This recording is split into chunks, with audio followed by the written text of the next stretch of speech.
There he is, ladies and gentlemen. Frank, Frankenstein's monster. yes, to talk about this Frankenstein of a TV show we're watching. We'll get to that later.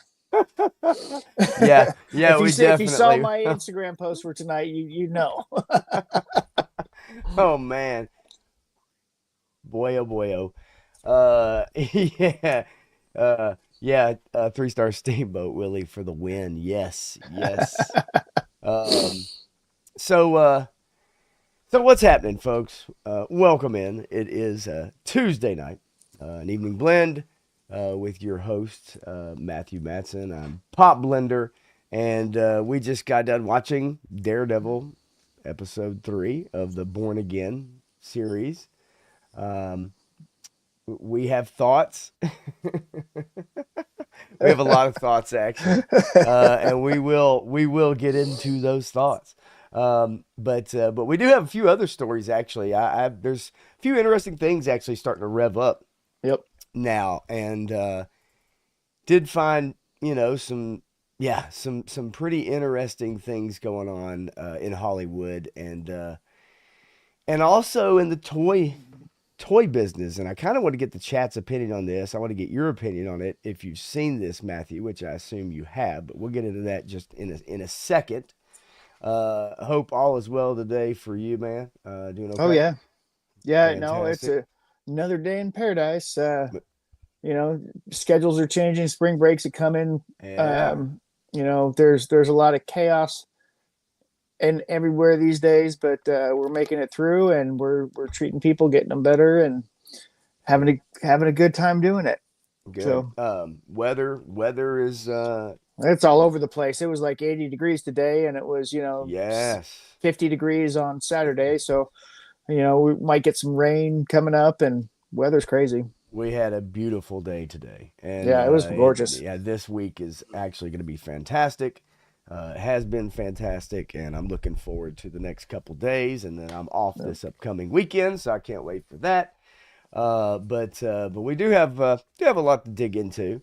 I want to go ahead and at least get into get our chat going here and Yeah, see got who some all's here. regulars. Yes, War Chest Full of Toys is here. What's up, brother? Menjoza is here. Always hanging out, brother. Love That's talking with right. you. Dreadnought K6 is here.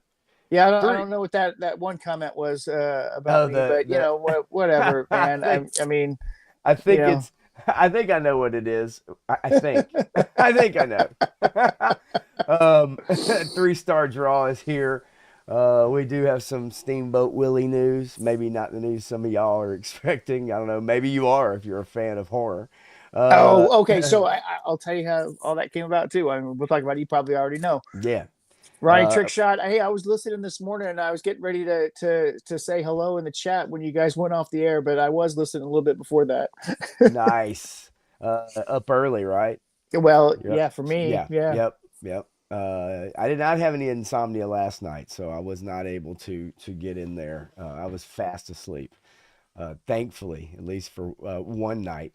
Uh, Three-star draw has a question for you, real Yeah. quick. You have to treat a lot of spring break related So injuries when it's so over. yeah, so right now we are in the midst of treating all of the ice injuries from the snowstorm that we had. So depending on what it is, we either get them right away or we get them about 2 to 3 months later. So spring break, yeah, March, April, May, we'll see them in May for sure. Okay. I think all of our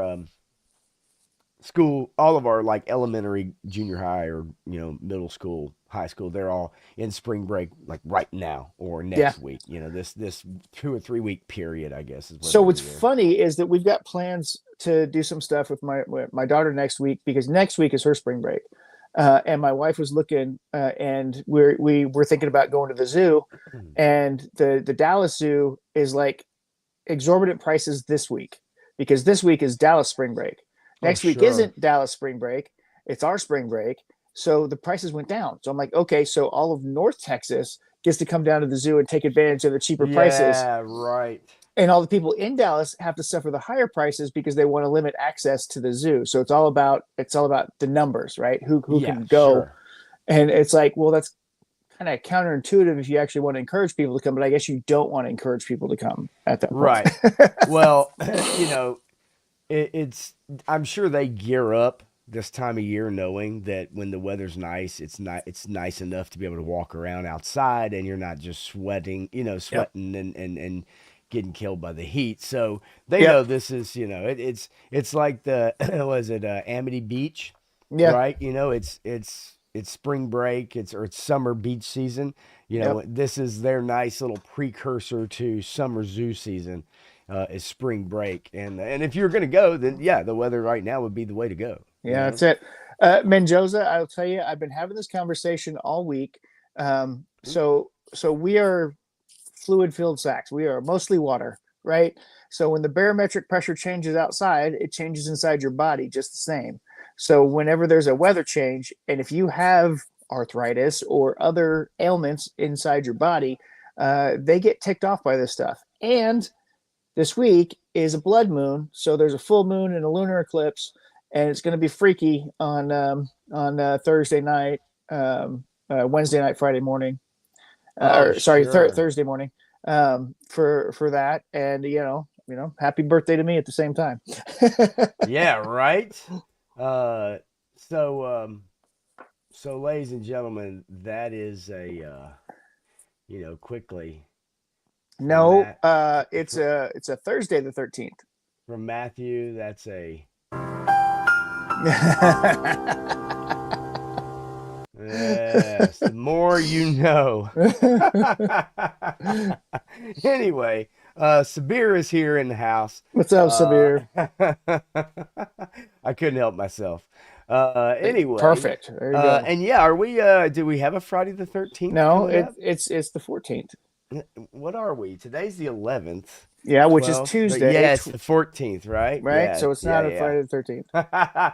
And he's taking it back. No, no backsies. No backsies. 3 star. You said it. it, Dumb. it's You're it's dumb. it's Dumb. Dumb. Dumb. it, it's on text. It's in the internet. It's forever. It never goes away. Yes. Sorry, Yes. If it's on the internet, it never it's never goes goes away. away. We're Speaking all of never, dumbasses at some point. right? Speaking of never going away, this past Friday I had a great chat with Punk with Toys, Yeah, and we never wanted to go away. We kept going for 5 hours. no, that was it, awesome. it was on and on and on. And I kept saying, "Man, listen, you let me know. You want to He's jump like, no, off?" I'm good. He's like, "No, I got nowhere to be." And I was like, "Well, okay." We can keep going if you want to. And eventually you get to that point because it started getting late. Yeah, Eventually you get to that point where you can tell, you're just almost kind of rambling on with each other and yeah. things start getting a little goofy. But yeah, that was a lot of fun, man. If you guys haven't seen it or whatever, you can check that out on my channel. It's should be under the lives or videos, and it's a conversation with a punk with toys. It was fun. It was a lot of fun. Definitely. And his 20 questions answers Oh at yeah, near the end were shocked me actually. those There were are some those are awesome. shocking answers in there. Shocking, right? So after getting all these different werewolves, the veteran William original is still my favorite, but this guy's growing on me. These great wolves from Loose Collector, they are, in my opinion, far better than the Kilowoggs. The Kilowoggs are a little disappointing to me. They're Huh. good, but it's softer plastic. It's bendy. It has tend to break a little sometimes. Okay. Like my first one broke completely of the naked one, the primal. They sent me another one, and that one's good, but the fully kitted one is good, but still there's something just a little bit off compared to what they did initially with the run. So it's Huh. interesting to see something so good be done a slightly different way, and it's not as good. Well, you know what? Speaking of toy news, There we I, go. made Segue. aware of this. My cousin sent this to me. I know that they're gonna probably really be talking about this tomorrow night, very much in depth on Backyard Battlefield. He and Krusty Old Crow, Yep. but he sent me this. How is the Dragonfly being sold So on BBTS? there's Um, two possibilities, and how does this happen? there's two possibilities. Okay, And from what I hear, it's going to be the second one in this case. okay, Um, they also sold the Sky Striker HasLab. The Sky Striker HasLab was overstock from Hasbro that BBTS purchased and then resold. This, I believe, was BBTS actually purchased them during the HasLab to resell. And so since they couldn't get a dealer exclusive or price or whatever, they had to get it for regular price, and now they're trying to see what the appropriate markup is for it, Right. and sell it that way. But sometimes, because Hasbro, even on HasLabs, will produce more than is sold, a certain percentage more, because they understand there are going to be breakages and they account for that.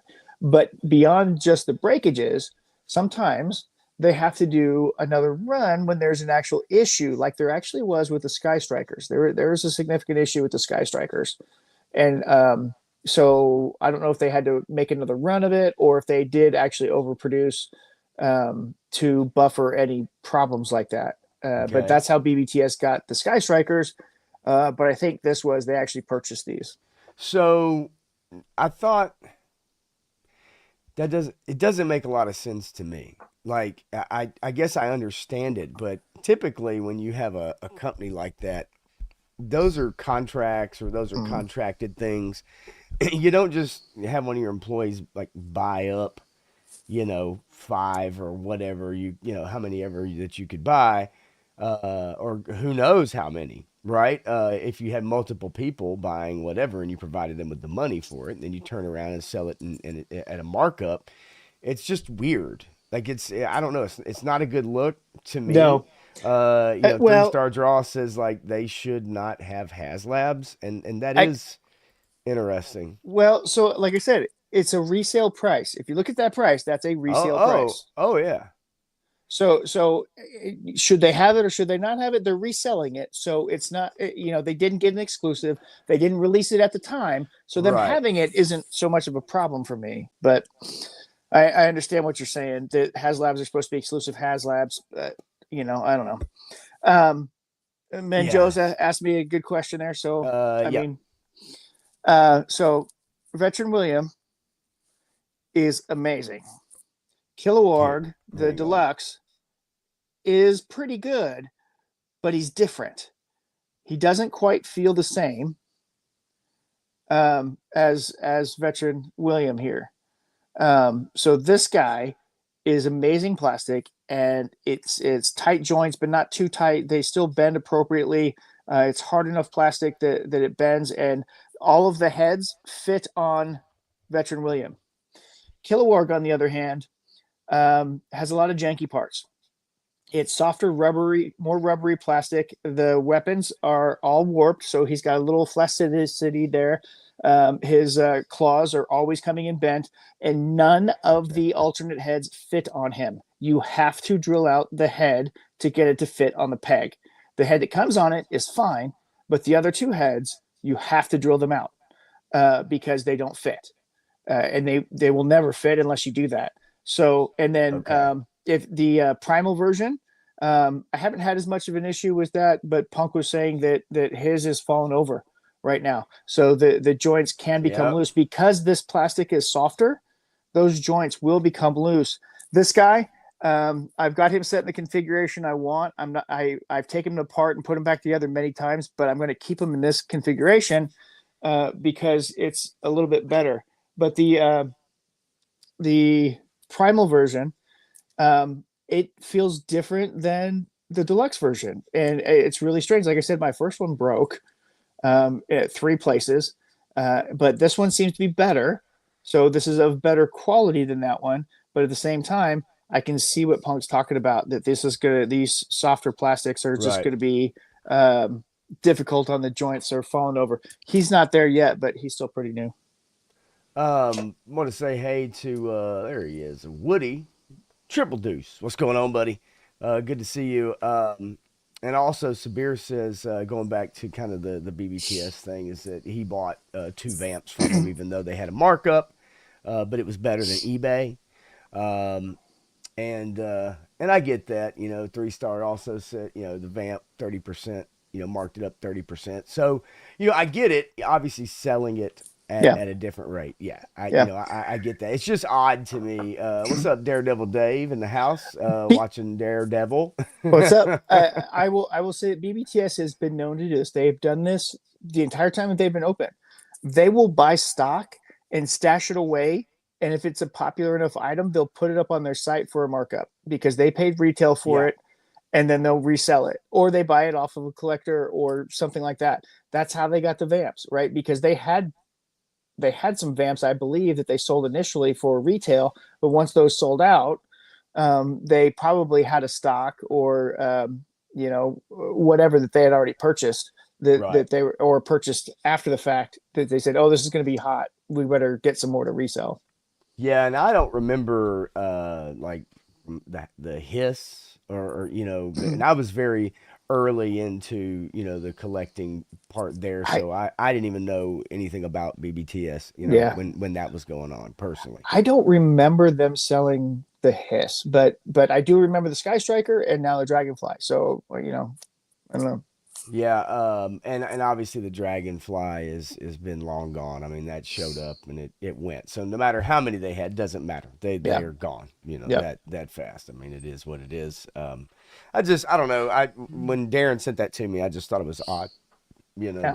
That So they that's probably bought the maximum amount. They probably bought five of them and right. waited until they were sold out everywhere and that nobody had any more for sale. And then eBay prices were starting to skyrocket. Then they'll throw it up there for the 30% markup Yeah. and Yeah. sell their five extras that they got or whatever.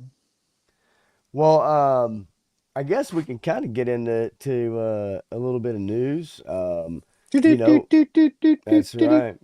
I need to have one of the. I actually thought about it a couple weeks ago, and then I forgot all about it. About having that nice little news sound. They're out there. Hell, StreamYards might have one. Who knows? Yeah, right. But usually, at the very least, we'll jump into the current box office. So that's what I'm going to do here. And there is a couple new things out. Um, Mickey 17 Oof, is one of oof, those. I don't know if oof, anybody oof. has seen it. I don't know if anybody plans on seeing Mickey 17. Evidently, Oh man, it's a I had hopes for rough. it. I had hopes I for it. I had huge hopes for it as well. I was Yeah, interested in seeing it. I did yeah, really want to see it. Um, and I've heard that Robert Pattinson is very good. yeah. He's the best part about the movie. Beyond that, Mark Ruffalo and Tony Colletti are kind of parodies of basically, I guess, a Trump like figure. Yeah. They go out of their way in this movie to I thought it'd be over the top, but I was way understated. Yeah, yeah, whatever. yeah. And Mark Ruffalo stepping in it. but beyond that, I think really it's just that the movie, from what I understand, could have explored a lot of other facets about what it's like to maybe have a clone and you Yeah. living with that clone, or Now, getting to know it. It's different than you, and or all 17 of them, did you somehow. ever see the movie The Island with Yes, Ewan McGregor? absolutely. I thought that was one of the best interpretations of a clone movie that I had seen in a long time. But Um, Golly, man, I had that on DVD back in like 2004 or something like that. whatever. Yeah, 2005, I guess. Golly. When did that come out? it was forever ago. Yeah, it was. Man, I remember that movie. Clint Jorgensen's here. It says Hasbro Pulse actually sold extra hiss on their site a Yep, year later. yep. Yep. Now, did they sell them at a markup though? No, Yeah, right. I don't believe so. I wouldn't think so. That would have been pretty funky, right? Um, and Three Star Draw says that's fine with me. They did it with Unicron and Proton Yep, Pack. But yeah, 2005. yeah, offering it at retail. Yeah, 2005, The Island. Yep, Holy crap, dude. Anyway, wow, that's something else. the year Uh, Serenity came out. That's all I really remember from that year. Serenity Now. Serenity Now. All those screenings, Somebody remember that? saw so many screenings of it. Well, after that, Captain America, hanging on. It's gonna be streaming soon, folks. So don't go pay for it. Yeah, It's it's gonna be gonna be streaming. God, streaming it real soon. didn't even break 2 $100 million. It's got to Golly. hurt. Holy crap. Was it this one that they fight? Did they actually release the actual budget to, or was that something else? Because something else just came out and it was over 500 million. Shoot, I thought this was. You talking about Captain America? So I'm not sure. I heard somebody talking about it today. I forgot what movie it was. I, Darn it, because I thought this one was 425 was the actual Man, budget. But it's definitely well over 400 with oh yeah, reshoots yeah. and marketing and all that stuff. The monkey, which I couldn't convince my son to go see. 3 Star wanted to go see it last weekend, and Uh, or not this past, but the one yeah, before. And my son was just not into it. He was yeah. I was get it. not into it. Who wants to go Um, see a movie about a British pop star that you know nothing about? Well, that's not even that. That's the Well, monkey, the killer monkey with the little plays the drum oh, and okay, people okay, get killed like it's Final Destination ish, okay. Gotcha. Bobby Wool, what's going on? Yeah, the last thing you ever saw was Mark Ruffalo. Maybe Zodiac was the last thing he liked him in. I can see that. I can totally see that. Yeah, Moon, was that Moon? Was Sam Rockwell the movie Moon, right? Yeah. That's a Okay, good movie. okay. You ever seen that? No, I haven't seen that one. I like Sam. Oh, dude, you need to see that, Bobby. Yeah, Bobby knows what's up. Yeah, Yeah. that was pretty cool. That was a cool movie. And 3 Star Draw says I never got get monkey.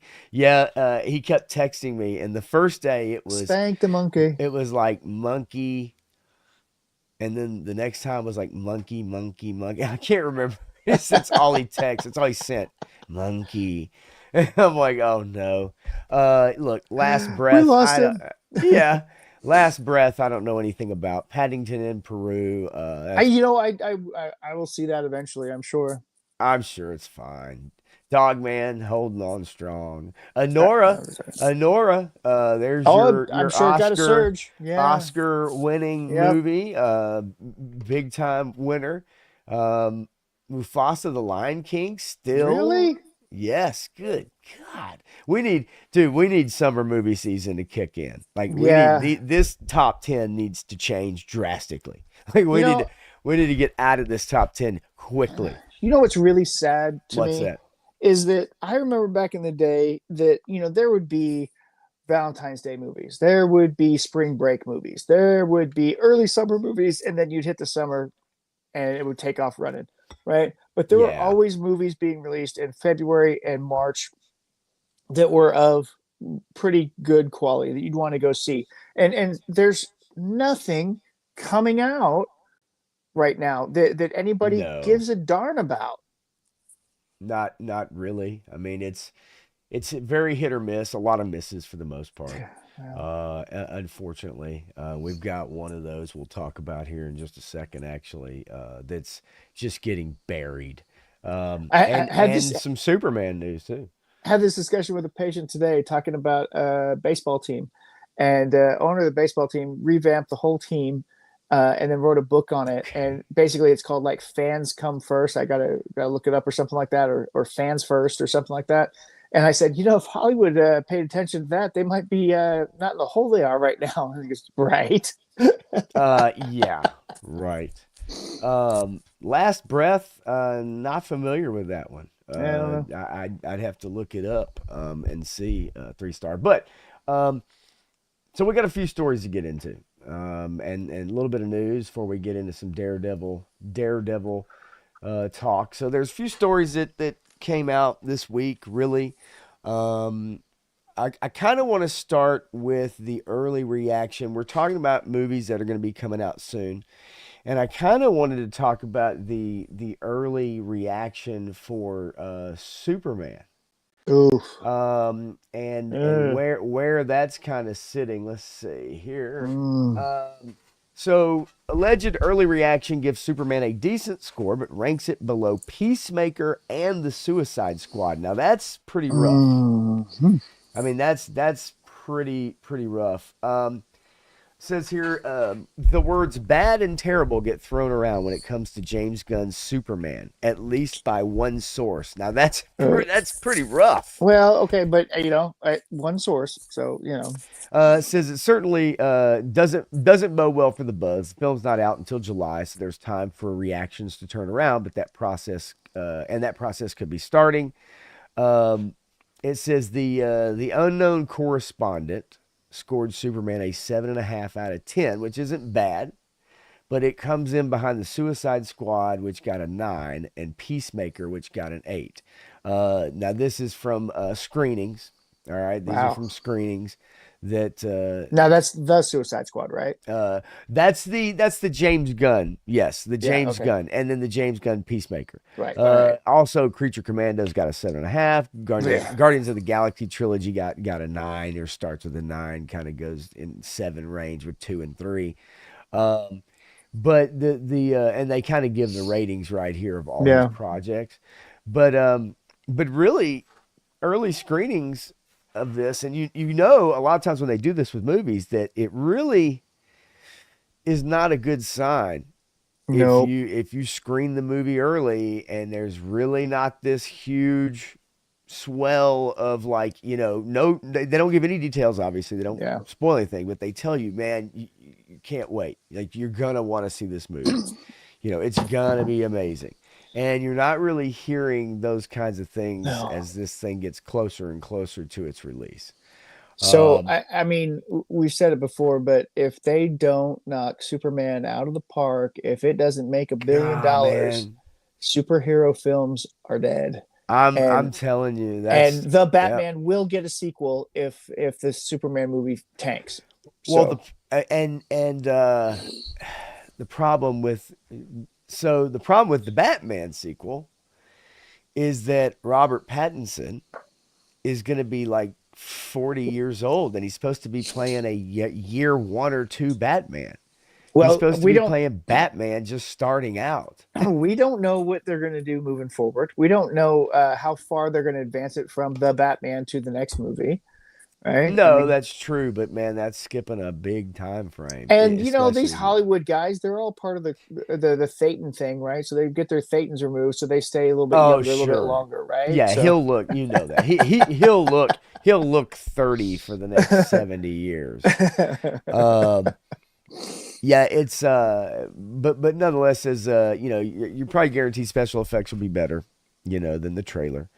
You've got a pretty good cast, which they do have a good cast. yeah. It says that there's a hint Bizarro. That's a rumor. You could have Wait, Bizarro. I don't know but if you. in this movie, I was gonna say I don't know that you dropped okay. that in the first Uh, movie. look. Okay, so we got to think about this for a second. James Gunn is the king of ensemble, goofy pictures, right? That's Yeah. what he Oh knows yeah. how to do. So he Yeah. throws in every freaking Easter egg he can think of in a freaking movie, and so he shotgun blasted all to see who they're going to get, to see who they're going to titillate in the next thing or whatever. So I don't put it I don't doubt that he would attempt to put Bizarro in this as well. When this movie should simply be Superman versus Lex Luthor. That's it. If you're Yeah. going to kick off the universe with Superman, you pit him against Lex Luthor.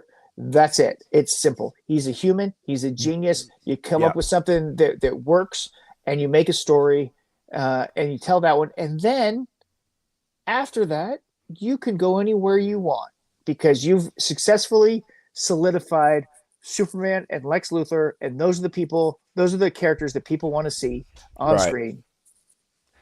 Yeah, no, if you're gonna reboot this, then you have to give us that original villain, right? That Yeah. original protagonist, antagonist setup. And yeah, I agree. And I don't know that a Bizarro has any place in this. Yeah. And that's why, look, before this stuff comes out, the rumors are really hard, right? You have to take them with a Yeah. grain of salt. Even if you hear them from people that you trust, and until it comes out, or until as we get closer, once you start getting really a couple weeks out, and you start to hear things like we heard things about the Daredevil series, Yeah. right, coming up before it premiered, and we started to hear, Well, yeah. and so then you can kind of put a stamp on that kind of stuff. But look. I'm not super excited for Superman. I'm gonna go see it. I'm not the Yeah, biggest Superman fan, man. but I hope it does well because, like you said, if it doesn't, we're So gonna have a real I, problem I with these oh types of yeah, movies going for sure. forward. I will tell you that because of Gene Hackman's passing and all that stuff, we did go back and rewatch the director's cut of Superman Yeah, and the Donner cut of Superman 2, and then we followed it up with Superman Returns. And I don't know, it's a guilty pleasure, whatever. I like Superman Returns. I like it yeah, for what it is. I like it absolutely. for the homage that it's paying to Gene Hackman and Yes. Christopher Reeve's characters. I thought Lois Lane was the biggest miss of that. Also the kid, but whatever. Um, But I still kind of like that movie because it still kind of fits in that universe. And then the most traumatizing thing that I saw as an early kid was well, no, I guess it wasn't that early, but um, I know what you're was gonna say. was the earworms in Star Trek 2 and Superman 3. Man, that scene freaked me out. Yes, absolutely. The robot where she turns into a robot, Hmm. where it Hmm. pulls her in and then it goes across her. Yeah, Oh yeah. God, yeah, that freaked Oh yeah. me out as a kid, dude. Oh yeah. Oh my gosh, Totally. that's funny. And there's a lot of kids. I mean, Yeah. that was wild. Viper Scout, I did want to say hello. What's up? Uh, and what does he say there? Fans are horrible sports games, though. I mean, Fans are horrible. Sports games, though. yeah, I don't. Sounds I, like me on my phone trying Yeah. to like I mean, text. Robert De Niro made a whole movie about this called Fans. Yeah, dude. Menjoza says, what do you think? Both think of the new Green Lantern HBO Max series. Um, I'll Jumping let the you gun. I'll let It's you jump on this one here. Man, it's jumping the gun. You're not there yet, guys. I mean, come on. You've got to establish something first. You can't just shotgun approach all this team up bullshit. Okay, yeah. If they did a police procedural Green Lantern in space thing, and you go through the Green Lantern Corps and you go through Right? all of them, but then you have to go into Blackest Night. You have to go into all the other types of rings. You have to go into all the other things that they fight out there besides just the normal policing activities that they do. And if you just jump into Earth, and well, then you got to stick with Guy Gardner, Hal Jordan, and John Stewart, right? So you're kind of Kyle Rayner, whatever. I mean, Uh, you'd have to have an origin, right? It's almost like you have to start there. Well, no. I mean, you start with Oa and you go from there and you build up the core. You can do it with non-human characters, but you gotta have good prosthetics. You can't do it CGI. And Right. HBO's got budgets for it, but I don't I know. don't have much hope for it. I don't I have much faith in it. also, to be quite honest with you, and I mean this is just me speaking. Now this is someone speaking as not a big Green Lantern fan. Okay. I don't know what kind of interest there is, Yeah. I honestly, I and will I'm not saying that if anyone's a big fan yeah. of it, they're not looking forward to that. Of course Right. you are. I Yeah. just don't know in the whole zeitgeist that as we're starting to really kind of get tired of superhero related stuff, Yeah, we're gonna get into that in a minute. yeah, that there's a lot of mass demand for Yeah. a Green Lantern show. I don't know. Well, and so if you really dig into it, um, I would venture to say the vast majority of Green Lantern fans are Hal Jordan fans. They love Yeah, Hal Jordan. I would say Okay, that. and then you've got your John Stewart fans, Yes, and then some people are idiots and like Guy Gardner, yeah. and some people are totally emo and like Kyle Rayner. But the vast majority of Green Lantern people, the people that wear the shirts and the hats and the gear, are Hal Jordan fans. Some of them are John Stewart fans, and I totally get that. Both of them have had incredible runs as Green Lantern, but in general, they're not Green Lantern core fans. Yes, and so I also have a thing, and we'll move on. Is this? Um, it's like the Hall of Fame in sports. If you say a name of a football player, let's just say the NFL, if you say their name, immediately it'll come to mind whether they're a Hall of Famer or not, Yeah. right? If you say the name, you go, yeah or no. Right. And a lot of folks, if you say Hal Jordan or John Stewart, that it's like, tell me who they are. Yeah. Most people are going to be like, if you say Lex Luthor or you say, Right. you know what I'm saying? Any, And Bruce Wayne, whatever. it's way more niche. Yeah. Yeah. Totally. Yes, and so it's for that mass appeal. That's kind of what Yeah. I'm getting at, right? Yeah. So if it's Absolutely. done well, anything can be done. Right. If it's done well, it's just a lot of times they don't know how to figure that out. Yeah. Yeah. Yeah. Bobby Wold says, I think these big cinematic universes have gone as far as they can. They need to go back to standalone movies. Well, Yeah, I would. small, maybe smaller scale, Yeah. more localized. And to jump on that is the fact that no successful cinematic universe was ever started as a cinematic universe. They were started as one Right, movie, and that right. one movie was intimate. It was a small scale.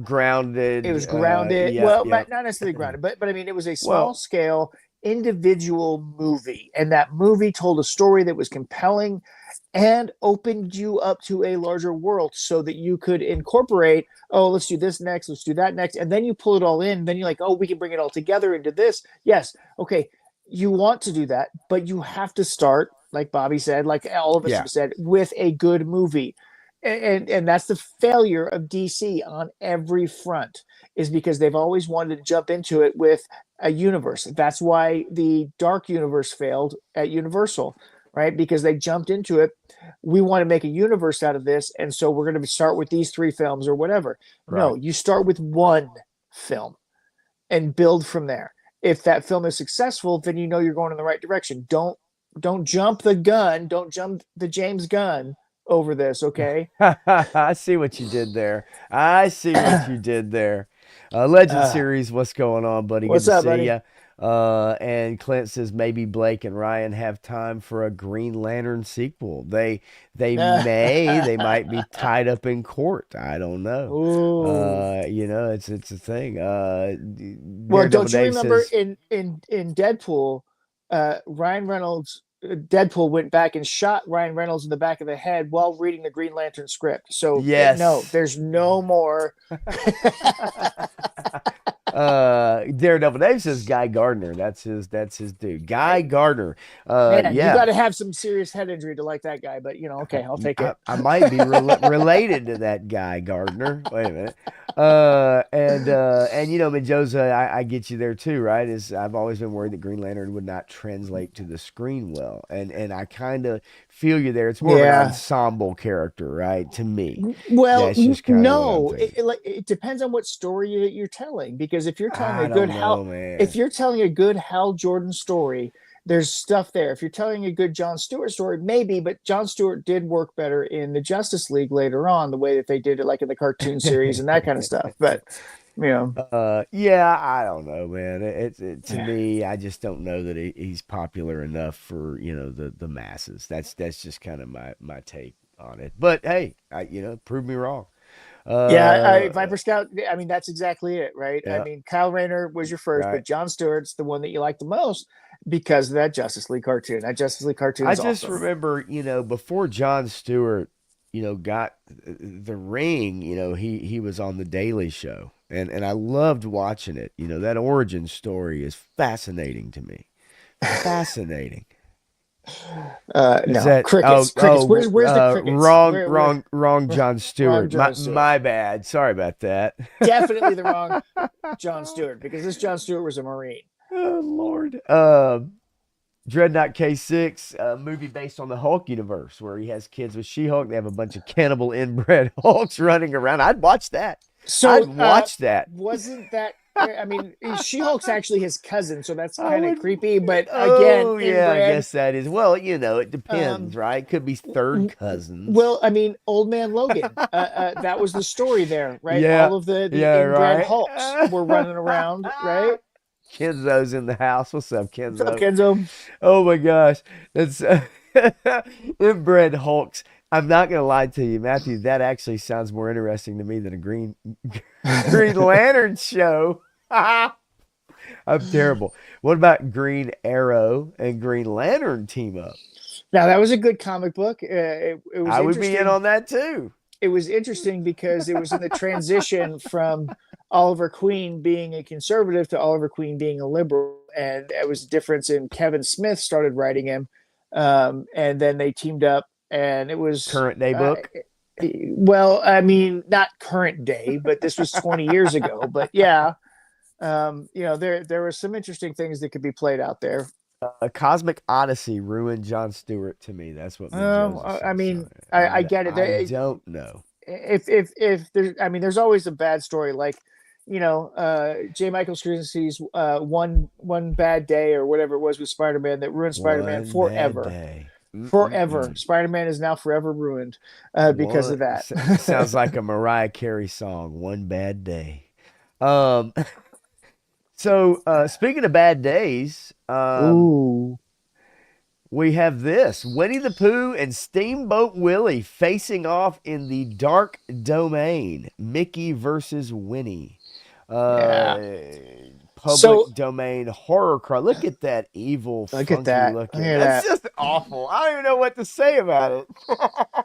So was it? It What was is this? couple 3 years ago. Winnie the Pooh went into public domain, and they Yes. did a horror movie with him in it. Uh, Last year, I believe it was last year, Steamboat Willie went into public domain, and this year, the voice of Mickey Mouse went into public domain. The original voice of Mickey Mouse went into Yes. public domain. So now the vocalizations, so the talking mouse with that voice can be used freely. So the horror movies get made right after all this. So be looking out for a Popeye horror movie coming soon because this year Oh, Popeye, sure. the original Popeye, not the spinach eating Popeye, but the original Right. comic strip Popeye went into public domain this year. So there will be a Popeye horror movie coming out eventually, I'm sure. So this is kind of the new thing, right? As these characters start getting released into the public domain, then we're gonna start getting like horror Yeah. movies of them. I mean, I'll be honest with you, it's genius. Yes. Right? Like whoever it is that would do them, it really is genius, in my opinion, to do that. I just that's just oh my God, like there's so many. Yeah. There's so many that you could do. Popeye would be a great one. And he's like ripping people's arms off and he's like, and he's like, put that in your pipe and smoke it. And he grinds people up and he smokes them in his pipe. I can he see it. he smokes their ashes, so he burns them alive, creates a little ash powder, He throws it in his smokes pipe, their and lights. ashes. I love it. I love it.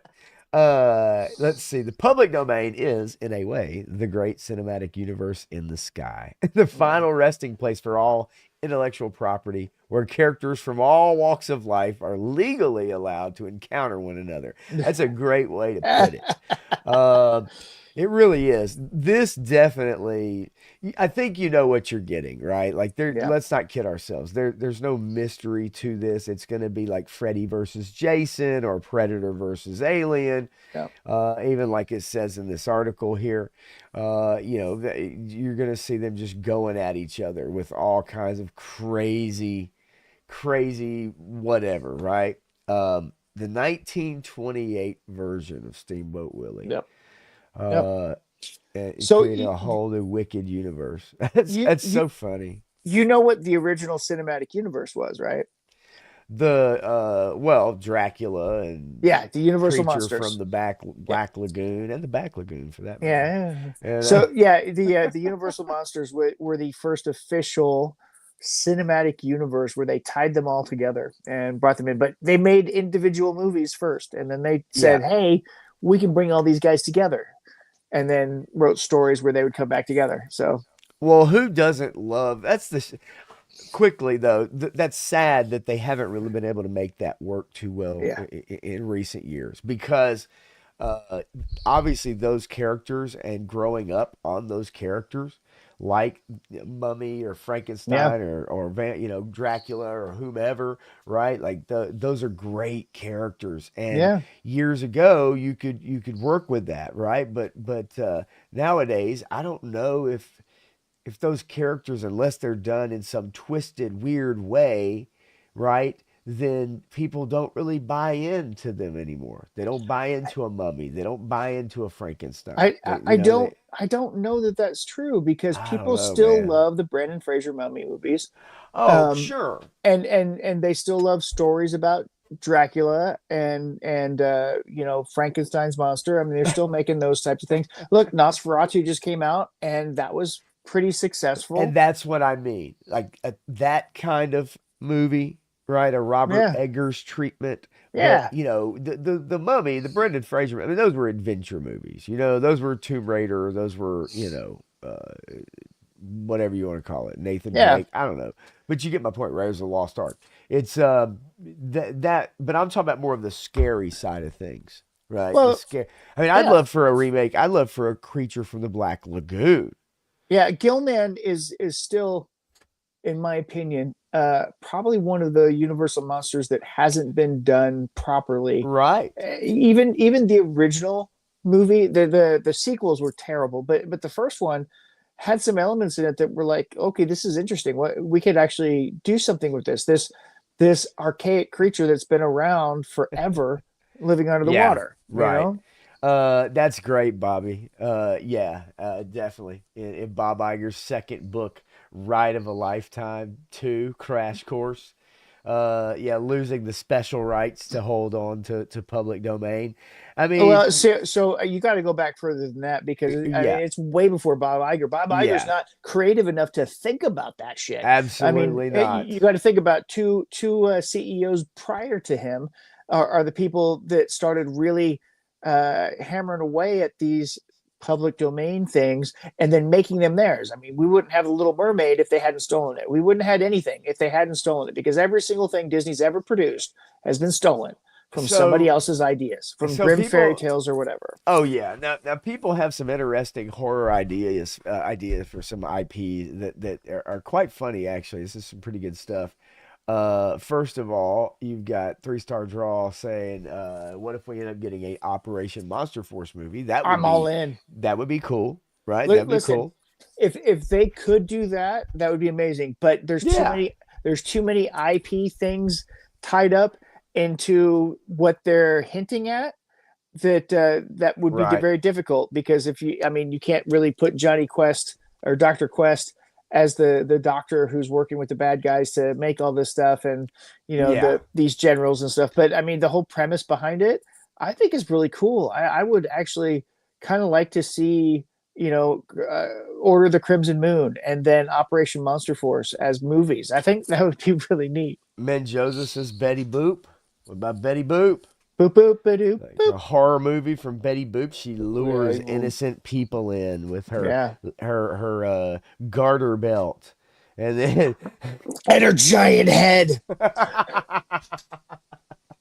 and But she's then got those she, legs. Everybody's looking at the legs. They yes, don't see her she giant does. head as she Uh, devours them. War Chest. He's just a hater. He hated Monster Squad as a kid. He just Oh, he doesn't like anything. That's what I heard oh, about that guy. He just hates it oh. all. That's terrible, man. How dare you, War Chest? Monster Squad is probably the best Universal movie that's been It made was not by fun, man. Universal. I'm sorry. Yeah, dude. I don't know. I loved it. I Oh, it's especially as a great. kid. Shape of Water says Todd C. Welcome in, Todd. That's your Black Lagoon movie, right there. Um, and then Bobby Wold says if they want to do a good scary movie, they need to pull Sam Raimi's stunt opening night.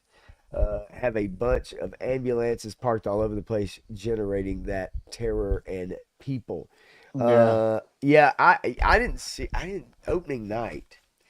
Uh, War Chest got kicked in the in the nards by the Wolfman. I know that's I'm in the nardy. And then Andy? Well, And yeah, then... he means Nards, I obviously, know. because I know. Okay. Anyway, so look, are you looking forward to Winnie the Pooh versus Steamboat Willie? We've seen the Winnie the Pooh.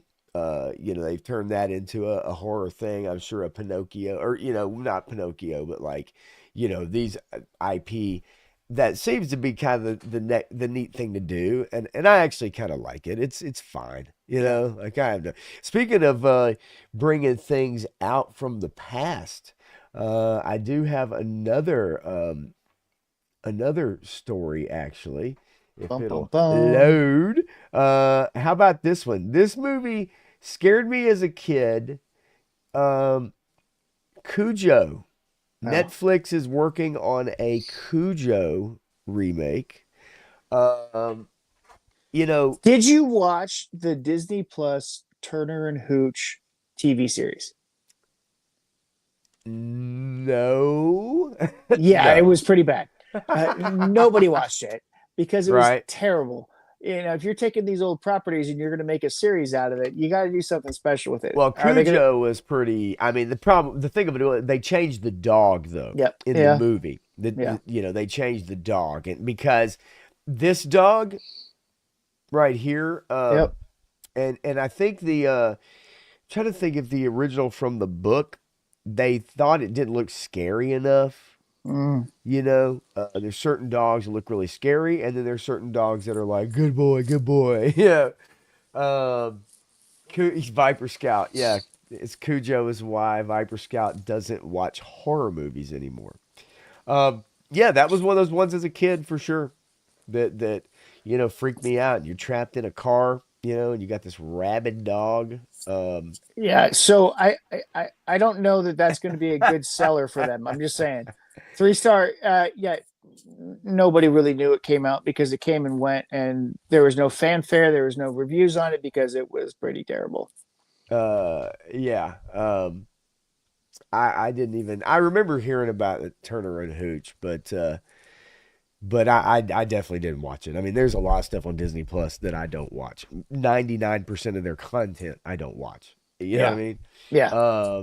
mean? Yeah. Now 3 Star says we don't need a Cujo remake from anyone, especially Netflix after what they did to Texas Chainsaw. Yeah, well, exactly. That's what I'm getting Yeah, at. yeah, Netflix yeah, yeah, Netflix doesn't have the best track record, and honestly, to put a dog in a rabid in a negative light, I I don't agree with the for the premise of it. I'm a dog lover. I love my dogs, and so to put them in that the kind of thing is, yeah, it can be scary and it creates maybe unnecessary fear, and I don't know. I just not a big fan. Yeah, I don't know. That doesn't bother me too much, but I get it. I get where you're coming from as far as that goes. Yeah, But Pet Cemetery, it's like, Pet Cemetery is kind of cool because there's zombie animals, but it's a right? I mean, cat, right? It's a yeah, cat. Yes. yeah. Who cares? Exactly.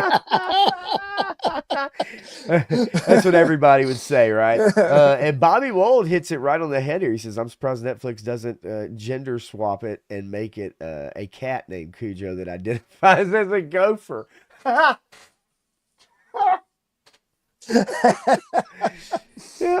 that makes sense. That makes a lot of sense. My thoughts exactly, actually. Right. Yeah. Okay, so there's a few stories that I want to get into, but I did want to mention this, and I did not know if you had seen this, Matthew, but I did find this interesting. So it's this article has a couple of things in it, and I just want to make sure that I see exactly what it is that I was looking for. Okay. Um, Okay. All right. So there's a couple points I want to make, and I'm going to scroll to the very bottom of this. So, the Snow White movie's coming out, right? And it has Yeah. it has been absolutely butchered because of its one of its lead actresses can't stop running her mouth. at every turn. Now, someone got to her recently Yep. and told her to shut the hell up and start talking good about the Snow White live Oh, I action loved being movie. Snow White as a kid, and Snow White was my Yes, yeah, all when this stuff. before she She's on a talked, yeah. PR tour. Okay, so Weird. yes, they're scaling back the premiere, actually, the Hollywood premiere. It Yeah, I says saw it all says this. here that the studio won't be rolling out a robust red carpet like it usually does. So that tells me they are really, really, really worried. You They know what? already know what has happened and what she's done to this film. Okay. I don't think it's all that either because they canceled the UK premiere of this.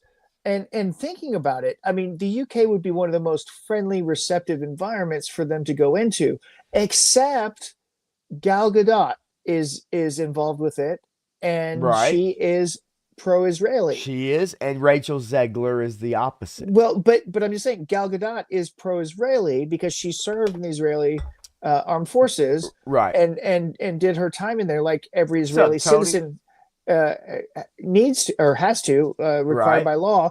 And she did her time in there, so she understands the plight of Israel, and so she's coming it from that standpoint. And the UK, because of the no borders and the European Union, has been overrun by non-British people. So you have a bunch of Muslim people in there that are doing lots of things in that Yeah. in that Yeah. in that space, and there could be a lot of violence towards her, even showing up for a premiere in the UK. Well, regardless, the premiere here is being scaled back. And that, to me, a premiere here in Hollywood would be bigger than a UK premiere. It would be Well, yeah, the biggest one you have, right? right. So for them to scale it back means that at the moment, they really don't have any faith in this film. And so here's her quote, just so you guys know if you have it. It says in an interview with Variety 2 years ago, Rachel Zegler, who's playing Snow White, said she's not going to be saved by the prince. She's not going to be dreaming about true love. She's dreaming about becoming the leader she knows she can be. And she talks about So how not Snow White then. right, and she talks about how the prince in the original story stalked Snow White. He was a stalker, which is where you Weird, get the weird. weird. And then Peter Dinklage, talking to Mark Maron on a podcast, basically he was saying that his comments were taken out of context, but Bullshit. yes, but the thing was is he brought to the table that they were portraying little people and dwarves as dirty, grubby, living in a cave like people. So what happened is they decided to not cast any little people and do it by CG, which means that, 7 little people are out of a job. They don't get hired for that job, right? So I will tell you that in that community, those people are up in arms against Oh, Peter a hundred Dinklage percent. for making this Yeah. because you cost us money, you cost us jobs, Yeah. and that's why he's got to backtrack now. Because even Big People Little World, those kids watch that trailer, watch that news come by, and like, what the fuck are they talking about? So so he kind of look, Peter Dinklage, made his money on Game of Thrones and Made his and money. other shit, and then he pulled the ladder up behind him, Yep, he sure right? did. And so you've already had all this negative shit around the movie, but here's the part really at the end, I mean, he even because played a giant dwarf in the Thor. right, right. But this article goes through all of Rachel Zegler's missteps throughout this whole Yeah. process, and then after Trump got elected, she did this whole video and released it on like Instagram, and it was, I mean, just these people have no ability to put things in context. They don't really understand No, they normal life, don't. right? But here's the Yeah, thing. they This don't. is the funniest part about this article. So at the very end, it says the official trailer for the film has garnered 11.8 million views on YouTube since its debut 3 months ago.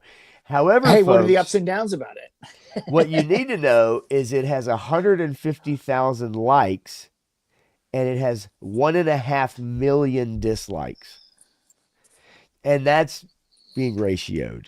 Yep, So that's uh, called ratioed. 11 million views, but they don't mention in this article that it has 1.5 million dislikes on Yeah. YouTube. And that tells you everything you need to know. Yep. 3 Star wants to know our guesses on how much Snow White will gross. He's saying 300 million. Um, I don't know. I mean, it's barely gonna break 200 million. yeah, I think this movie has it's like it's cursed. Yeah. It's got a lot of bad press with it, and I'm I mean, just they've not, I delayed it don't so know. many times. It's got so much baggage attached to it, and they tried to get away from the baggage. But as soon as they thought that they got away from the baggage, Rachel Zegler opened her mouth again and stuck Let's her put foot it in it. let's put it like this. The Lion King movie they just put out is at 250 Oh yeah. million. Yep. So I'm gonna say under 300. Joe Fan 84, what's going on, buddy? Good to I, see you. I'm gonna say it's not gonna get more than 215 million. Wow, yeah, 215. I definitely don't think it's going to do anything what they No. wished it would do. And they've No. spent a lot of money on it. They've done reshoots. They've had to bring in other people. Yeah, like it's not good. And look, I don't want to see it. If I can get it on Tortuga, I'll get it Right. Yeah. and watch it because that's the only way that I'm gonna Yep. watch that garbage. Okay, so yeah, Peter Dinklage when he used to be funny, yeah, he used to be fantastic Tell actually. me dwarf again. Yeah, what do you know? Little kids don't care about the baggage, and I'm Oh with yeah. you, Hold on. Time out. but How many little kids are going to go see a live action Snow White? I. Especially a lot of little kids now, I don't think they really know much about Snow White. They know who Miss Rachel is. They know who, a lot of these current um, you know, what is it? Let it, whatever the hell, what's the damn Frozen shit? Like you've Yeah. got these other newer movies out. There's a lot of kids I just don't know that they really know Snow White. I mean, is that just me? Well, okay. So yeah, maybe I I know don't know. there's My I know there's a lot of them the parents will, but man, I yeah. don't No. know. I we curate a lot of our daughter's content. She loves animated movies. She's not Sure. really enthralled with live action stuff. Unless it's something like Sonic or Okay. Detective Pikachu, because there's an animated character in there. There's an animal that she can attach to, right? Because it's anthropomorphic or whatever. Yeah, yeah, So, yeah. so the Lion King, the live action Lion King, she would probably like to see that, but she never has, and I don't know that we will. But the original Lion King, she that's where she's at. So when I think some parents are getting a little more savvy about what they're taking their kids to. I sure hope so because there's so much garbage out there that you do have to protect your kids from.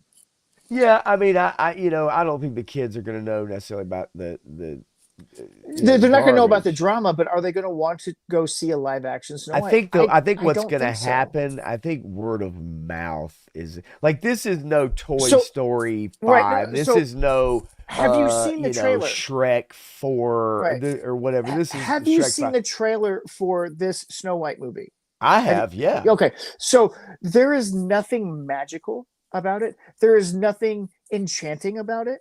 There Right. is nothing that wants to inspire a little girl to come watch this movie. There Right. isn't. It is something for 30, 40 something year old parents to say, hey, I love that as a kid. Let's go see this.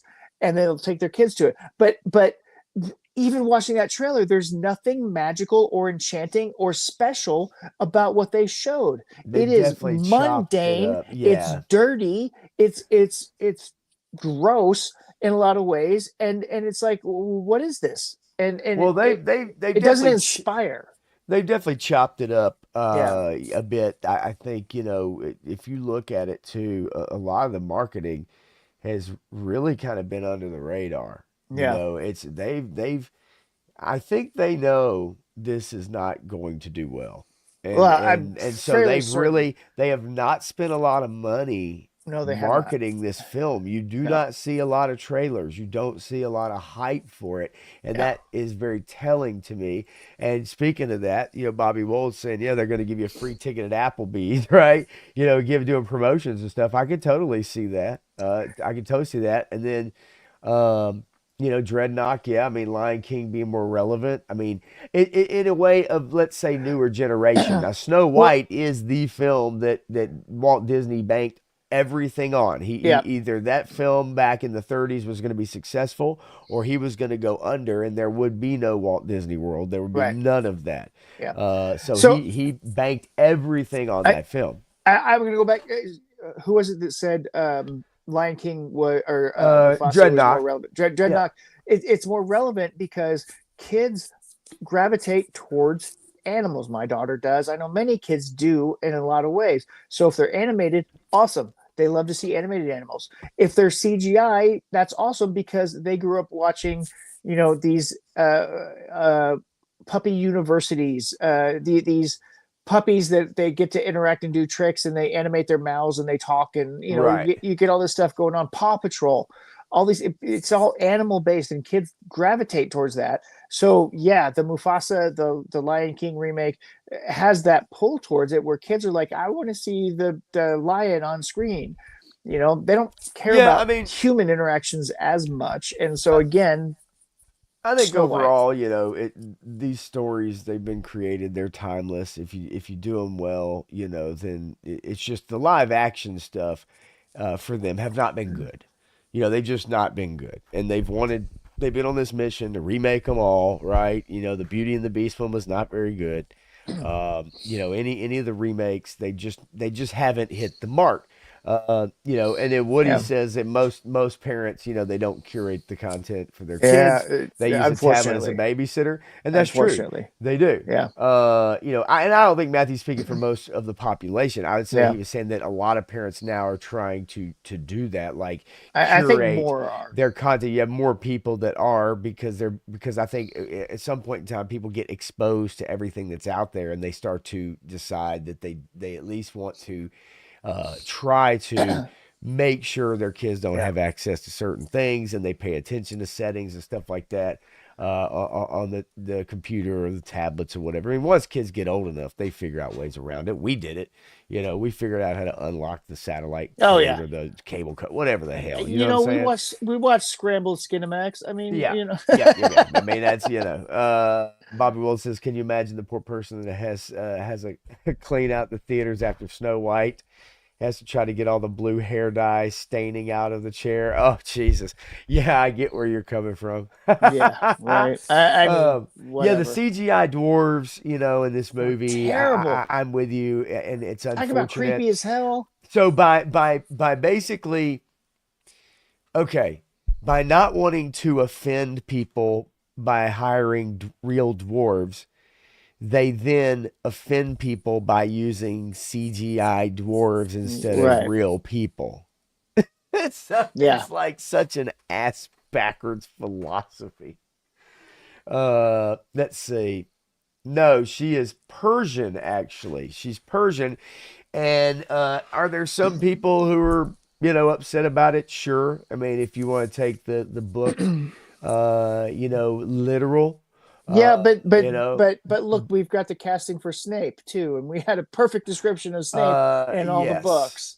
Yeah, so I'd say the Snape casting for the Harry Potter TV series probably for more people is probably more upset about that than they are I about mean, Snow people are White. already That's just going. me. Yeah, people are going off on Yeah, that Harry Potter said you were going to be right. closer to the books, and yet Yeah, you're casting non-British actors and people. You're switching races of people yeah. that have very clear descriptions, and is going to be very problematic when you get into some of the context of what's going on there. But Right. there's always the theory that they're going to make Snape gay, and he's going to be after James and not.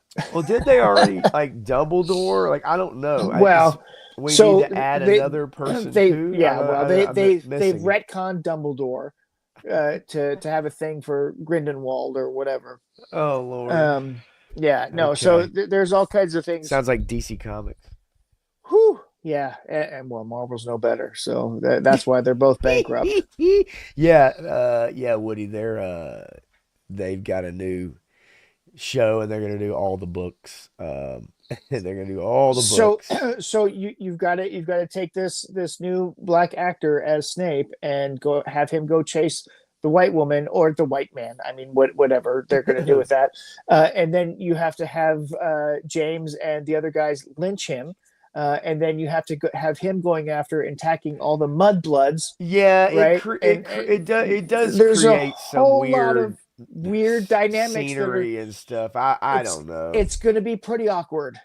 I mean, and that's if, but I have a feeling a lot of people are going to stay away from that. They're not even going to bring it up in the articles and stuff. People are going to try to stay away I from it. I don't. Well, I Uh, don't think the series is going to get seven Vi- seasons. It's not going to Viper, get 7 seasons. Viper Scout. That is funny. James attacking Snape is now a hate crime. It is weird. It does bring into a lot of those things, though. A lot of people are going to question Yep. those things within, the story and stuff like that. And again, you have the descriptions of the character as far as you know, White, original pasty face, hook content. nosed. Yeah. I mean, Yeah, come on. I mean, we'll just see now. An example of them, like in House of the Dragon, where they did it right, is Corlys Valerian. It was a great, that was a great actor Yeah, and great that acting actor. and great portrayal, and it was fine, Yeah, absolutely fine. It was people had a lot of fantastic. trepidation going into Right, it, but that actor freaking killed the part. So that can always happen. But in this context, right. there's going to be a lot of connotation and wordplay that's going to be very awkward. I'm curious. As Yeah, 3 stars pointing out there. I just, we'll see. I mean, that's all you can do. We'll see. We'll see how people I just react. the more that they go on with this, I think John Lithgow would be a good casting for Dumbledore 10 years ago, but I now I don't Yeah, know that he's going to live to see the end of the series. Yes, granted, we all know what happens to Dumbledore, but at the same time, uh, are they going to have to replace the actor after season two because of health issues, yeah, because of maybe him passing? We don't know. yeah. I mean, There's going to be a lot of issues with that moving forward if they're planning to do 7 seasons in 10 years. yeah, and as they start ramping up for that, we'll learn, more about it. It's a Yeah. bit, it's a ways out. Bobby Wold. So when the books were talking about dueling with wands, they meant something else now. That's Woo! fantastic. Yeah, baby. Sydney Sweeney as the Maggie Smith character from Harry Potter. Well, I I mean, you am got to love down. that. Yeah, you I got to love that. absolutely do. And Woody says it offends me on how people get offended by fiction nowadays. Yeah, exactly. Well, It's they get fascinating offended to me. by history. Fascinating to me. People are getting Um, offended by the way history oh no. was. Harry finding out his dad is a bully almost destroyed him. Finding out he's a racist. That's really good. That's pretty good. And yes, I get it, Dave. Yeah. Losing you at Harry Potter, Yeah, and yeah, I that's get not. it. It's like Motu and the toy strings. I That's get it. Yeah, that's not unusual. And 3 Star Draw has breaking news. John Bernthal will be portraying Dumbledore in this series. And so John Bernthal talking about the upcoming Punisher special says it will not be Punisher light. I promise you that. And those are words that scare me, just like the words that are spoken before the Daredevil series Yeah. when they try to convince you, Yeah. they're trying to convince you that this is the same old thing. This is just like the Netflix. This is just like I'm like, okay. Um, Okay, I have so many problems with episode 3 of Born Again. we'll get into that. And we're gonna get there. But I will say, did any of you watch Punisher season 2? Uh, no, but Okay, so I know a lot about it. John Bernthal was all on board for Punisher season 2, right? Yeah, And so if that's his vision of Punisher moving forward, then it's not freaking Punisher. Punisher season 2 is a travesty. It is terrible. And to consider that Punisher, that's not the way Punisher had ever been or ever been written before. And so our we'll get to it a little bit, but I'm already seeing the signs of clearly not the Netflix character, not even from season 1, not even from season 2. So So basically, it says when asked how it would compare to the Netflix show, Bernthal responded at this was at the South by Southwest uh, festival. He said it's going to be dark. Frank has no interest in breaking out the darkness. It's not gonna be easy. I don't know if that's the Netflix tone. Then that's what it's going to be. It will not be Punisher light. I promise you that. he's lying. Uh, it said, let's see, the sequel. Okay, I don't care about the accountant too. That's about all. That's about it. That's about all he says. And again, what I'm saying is that whenever they try are telling you and trying to convince you Yeah, that of something, right? Now, I don't mind a tidbit here and there. They ask a question, they give an answer, right? And you've got to take it for face value. But at the same time, it's like, I guess we'll find out. We will find out if it is not Punisher light. If it is, in fact, Disney has a long way to go to convince me that they're able to pull that kind of stuff off. I'm yeah, sorry. yeah. No, I mean they've done enough damage. There's no reason to trust them for anything because they've proven over and over again Yes. who they are and what they're planning on doing, and they haven't done anything to dissuade us from their agenda or whatever you want to call it. Yeah, yeah, yeah, absolutely. I mean, I'm sorry. I just, it's we've heard a lot about a lot of stuff, and every time it pops up, you've heard about the Obi-Wan shit. You've heard about, the acolyte. You heard about Ahsoka, right? You've heard all this stuff, and then when it comes down to it, and you get down to it, and it turns out to be the opposite. Now, Yeah, we're about to get into a little DD talk here, and but I want to bring you this story because I saw this today, and this is interesting. So, do you guys think that this show coming out of the gate, uh, if you uh, if you if hold on. Was it Viper Scout? Um, well, no, where'd it go? I don't know There, which one you're looking for, Woody? no, we're I guess they I forgot who was asking. Somebody asked about it, but I What was maybe the comment? I missed it. Somebody was asking, did they change the skull? Oh And yeah, well, Woody said they changed the goal. well, so in the comics they did, and then now they've changed it back. If you're noticing that they actually changed it back, and in this series, um, from what I've seen, they have not changed it. I mean, they've changed it a little bit, but it is still in the vein of the original Yeah, Punisher skull. It is not the horned, whatever different thing. yeah, But if you notice back from the first couple episodes, there was a an officer that had the tattoo right. of the Punisher on his forearm, and he's one of those corrupt cops who's a bad guy.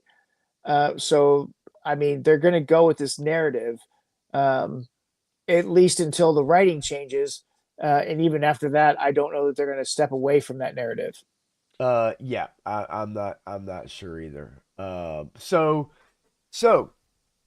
Daredevil Born Again launches with 7.5 million views on Disney Plus. All right, so it says here that according to the Mouse House, so this is Disney putting these numbers out. It says that the series drew 7.5 million views in its first 5 days of availability on Disney Plus, with a view defined as total stream time divided by runtime. Okay, so that makes it the biggest streaming debut on the platform this year, This as year, in 3 months or less. this year, how many streaming shows have they had this year? so anyway, what is that? 7.5 million views for the Well, first no, no, no. five days. answer the question. How many streaming shows have they had this year? I none. This is the first one. Right. Yeah. This is the only streaming show that they've had this year. Now, So of not course to it's going to have the highest numbers yes for any streaming of show on any Disney streaming Plus show this year. Exactly. So now it says here, you've got Agatha All Along hit 9.3 million views in its first week back last year in September. Paradise, a drama, drew 7 million views in its first 9 days, but that's 9 days. What if I told you there was another show out there? There was another show out there by Disney that, how do I put it? Drew some viewers, okay, over its first five days, and you might be surprised. You guys might be surprised at what that show was. It was, come on.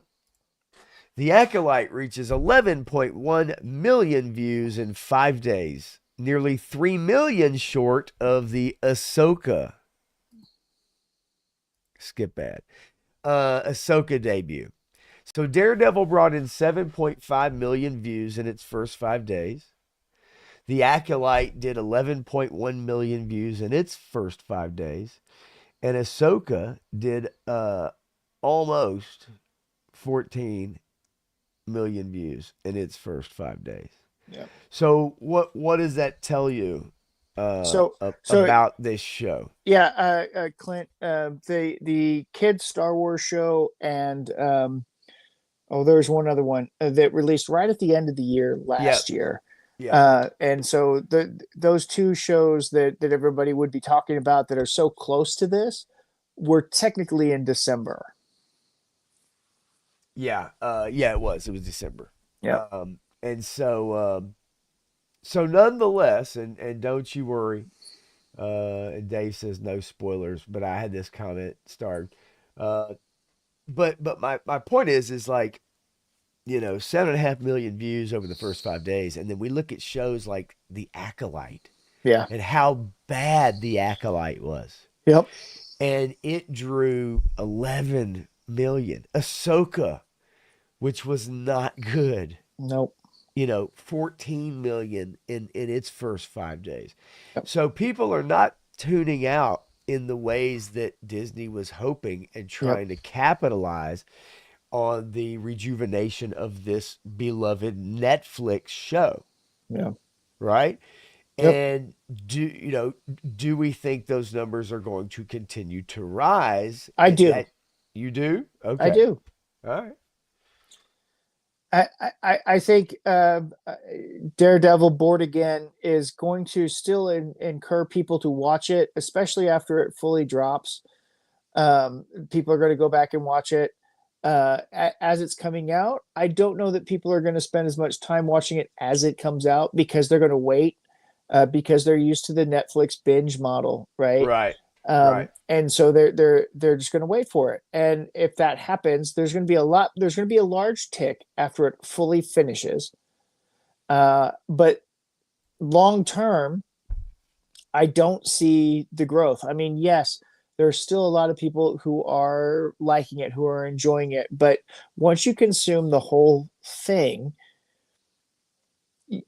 a lot of people are going to see the flaws in it. And if you watched Daredevil season 1, 2, Defenders, and season 3, and then watch this, you're still going to be kind of lost.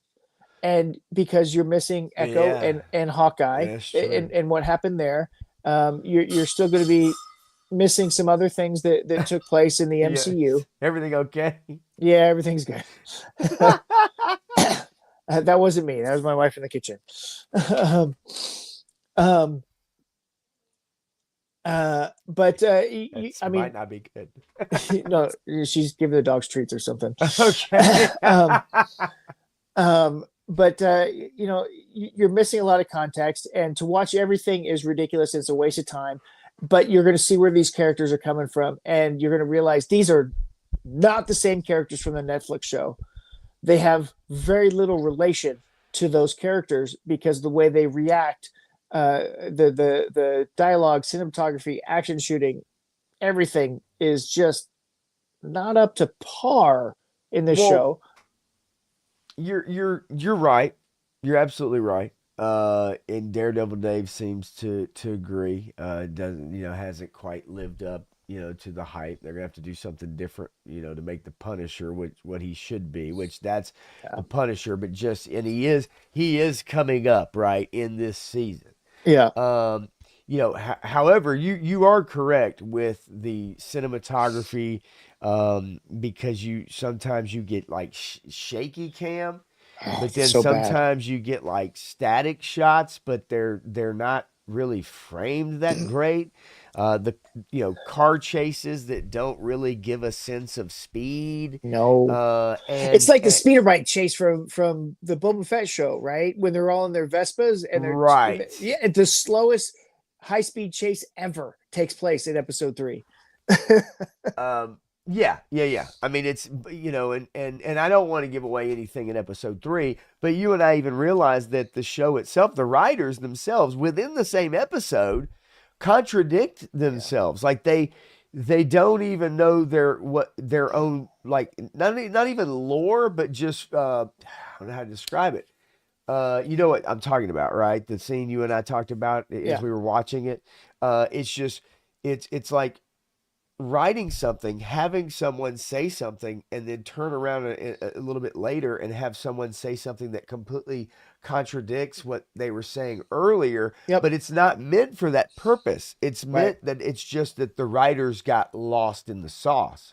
Yep. And They, they especially, they they had an end point, but they didn't know how to get there, and so they said, "Let's say this. This will sound good. That sounds like him." And then they'll say, "But we have to get to here, so we have to say this now," and it doesn't make yeah, sense. But it, they it don't was it think was that it doesn't yeah. make sense. Yeah, it was very interesting because we both kind of noticed it as it happened. And that's the bad thing about like trying to maybe talk about something that just came out a little while ago, because Yeah, obviously not everyone has had the opportunity to watch it.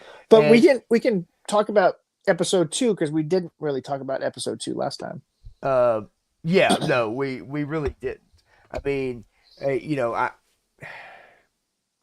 mean ultimately I think that just for me, the the characters that they have introduced who are supposed to take over for you know the prior characters, right? I Yeah. mean, has anybody not seen episode 1? I guess that's my question. Has anybody in the chat not seen episode 1? Can we spoil episode 1 and At 2? the very least, because that's kind of what I want to know. I mean, has anybody not seen episode 1? Because if you haven't seen episode 1, uh, then it's kind of difficult to even really talk about, right? So okay, yeah. I know people were talking about not spoiling the latest episode, and I'm good with that. But I just want Yeah, to know if we can spoil episode 1 and 2. And Woody, you've seen it. You've seen episode 1 and 2.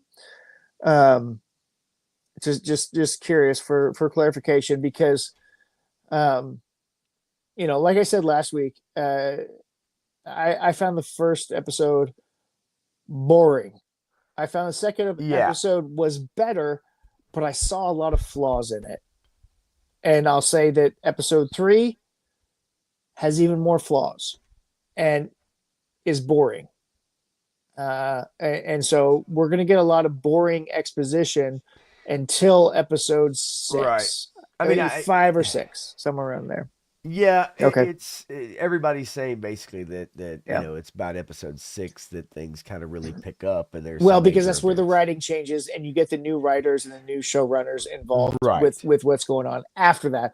Everything up until then is kind right. of hack and slash reuse from what they shot when Charlie Cox and Vincent D'Onofrio and some of the crew said this is not working. We're not going to do this. And then the writer strike saved the show essentially so that they could go back and redo the whole thing. um, I'm just curious. man, other than Woody saying I've seen both, I Yeah. don't know who's seen what. I Uh, mean, I think it's been a week. If people are interested, they would have seen both of those episodes. I know we can spoil anything from episode one for sure. I I don't mean, I care. would think so. And episode two, I'm fairly certain I mean, we can spoil some of the that. fact that the fact that within the first 15 minutes they kill off Foggy, his Yeah, best friend, yeah. and they bring in And Karen and disappears, and we have a Karen's year there. that transpires where we don't know what happens. Well, Where I want to talk about prior to that though. I want to talk about prior to just blowing right through that. I want to talk about the fact that they obviously give you that Foggy's about to die because he talks about Hell's Kitchen being back and reminiscing about it, and looking forward to the future and all this stuff. And it's a classic setup for a character that's about to eat it. We've seen it in a Yep. million movies and a million TV shows. The problem I have though is that you see them at the bar, but there's the conversation is nothing. Yep. There's really no real conversation. You see Karen It's and Daredevil just kind of like halfway flirting, but they're yeah. like, yeah, but we can't really go there. We're friends now.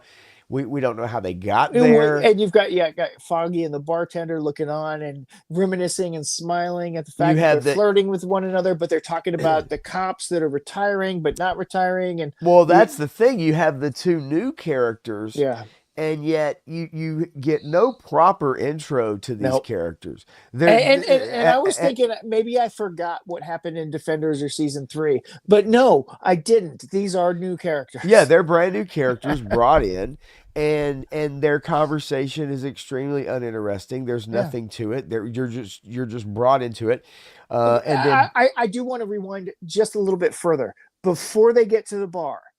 They have this whole meta exposition bullshit about basically talking about what the fans have been talking about for the last 10 years since the show ended. And, it is meta commentary and it's totally useless. It's not funny. It's all bullshit. But the banter back and forth is all to, oh, ha, ha, ha. Look, they're talking about when this happened and that happened and all these other things in the universe have transpired around them, and now we're here, and all the right. controversy about it, and all the fan backlash about this, that, or the other, and we're going to be great.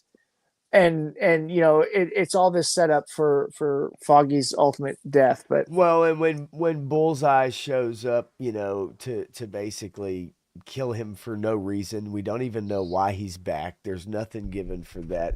There's well, he no says revenge, right? I yeah, mean, but he says this is about revenge. okay. He takes out Foggy, whom he has no kind of anything with. It's It doesn't make any sense, yes. and so that also leads me to the point: he's not dead.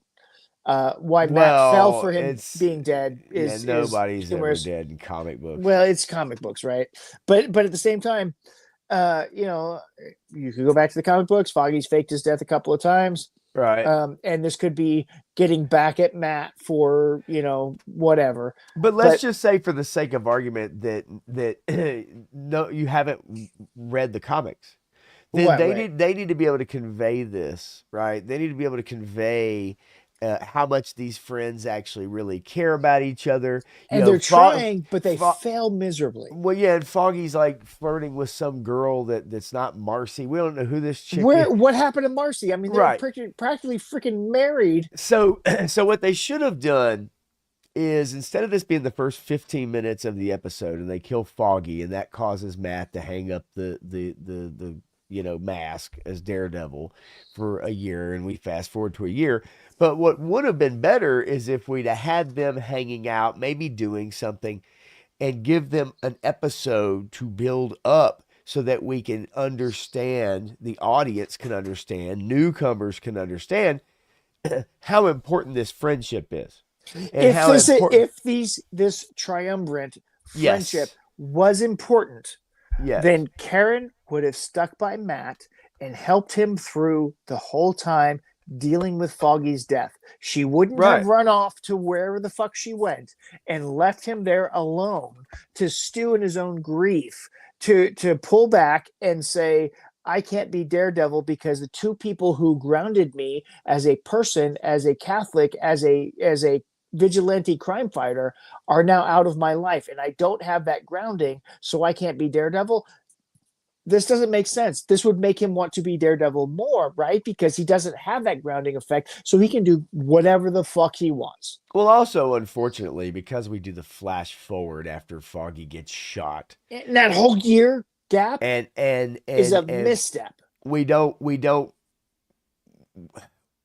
get to see, they rob us, okay, of No. seeing the emotion Yeah, of Matt Murdock and Yeah. how he would handle right. his best friend and partner-in-law dying, and then his relationship with Karen deteriorating because And his of it. relationship with God. Right. So we don't get any of that. We get robbed of that because all of a sudden, we pick up and he's got a girlfriend and he's got this guy Cherry who's a cop that's working for him. He's got a new law partner, and it just all smacks you in the face, and it's almost like there's no reverence to his friends, for one, which were so important that they decided to do away with that in the Yep. first 15 minutes. Now, I want to say something. The fight scene with Bullseye looked like shit. The CGI, in my opinion, looked like shit. Yeah, The rubbery, rubbery, the Gumby that's flying across the the screen. rubbery shit, Yeah. the way they shot it. I personally, and everybody's like, God, that fight scene was amazing. Man, I'm sorry. No, okay, so it does not hold up No, it to doesn't. any of the ones that we saw in any of the prior 3 seasons. so I will say that there are a lot of people who are saying they really liked it, but just pay attention to it. I wish I could almost replay our discussion when it was happening live and we were watching it for the first time, because the physics of it don't make sense. Right. None of the physics of that fight makes any sense. All of the people fucking disappeared. And then all of a sudden, Josie's bar is this vast landscape of like they move locations to Uptown, okay, because they got such a larger location that they've never had before for Josie's bar. Yeah, right? it was, This it was fucking weird. dive bar, Yeah. fucking got huge and Yeah. full of people who are suddenly not there anymore. Right. They're there in one scene, and then all of a sudden, Foggy gets shot, and there's nobody in the fucking bar. Right. But then Right. you have all these people running back and forth in the background. Whoever choreographed that shit is a fucking moron, because he didn't know physics. He didn't know how people work. He doesn't know how the situation would evolve in that situation. Right. Right. So there's all these people that are dying as Bullseye's running through killing people, and Matt's getting stabbed with knives. And that's kind of cool, because that whole Bullseye Murdoch thing, Daredevil thing is a pretty cool thing. So there were elements of it that were okay, but for the most part, it was fucking CGI. There was very little practical. It was shaky cam, hang on, real cutting quick. back and forth. It was all over the place. Woody, take it easy. Thanks for stopping in, buddy. Yeah, thanks, babe. And blowing up the comments for show. And catch that replay, buddy. Yeah, no, you're absolutely right. No, it definitely, I mean, look, these fight scenes, they can film them and also edit them in a way that they can kind of trick you into being just kind of mesmerized by the kicks and kind of what's going failed. on. I mean, this was no Bourne Identity. This was no Daredevil season 1 hallway fight scene. This was nothing. Yeah, when I went back and watched it again, it did not evoke. No. Like, I look at those fight scenes from prior seasons, man, and they evoke like a, damn, that was badass. Do you know why? Do you know why? Because it was fucking practical, and there's so much CGI in this bullshit. It just it doesn't make any sense. Well, and that's what happens when you get a little more money and you start to mix some of that stuff in, and also, when you don't have enough time. This was part of the reshoot. Yeah. The series, technically, y'all, the pilot was supposed to be episode 2 and episode 3. Yeah. So episode 1, the beginning of the series for us, was actually not supposed to be there. Episode 2 is where we were supposed to start at. And so when they did the reshoots, they put this in and episode 1 in, and that's how they decided to start out the series after the writer's strike, when they decided what they were writing wasn't working. Yeah. So And what pisses me off about the end of that whole fight scene is Matt Murdock, in his mind, in his heart, whatever, commits to, killing Bullseye. But he also has to know that didn't kill Bullseye, because we know it didn't kill Bullseye. yeah. Matt Murdock, Daredevil, would also have to know that did not kill Bullseye. So he didn't kill Bullseye. And he knows it. Right. But he should also know that he's not dead. But that's a whole other thing. Well, but also they want to say that, he knows what they want to say that he threw him off the roof on purpose because he wanted to kill him, and that's why his darker self was taking over.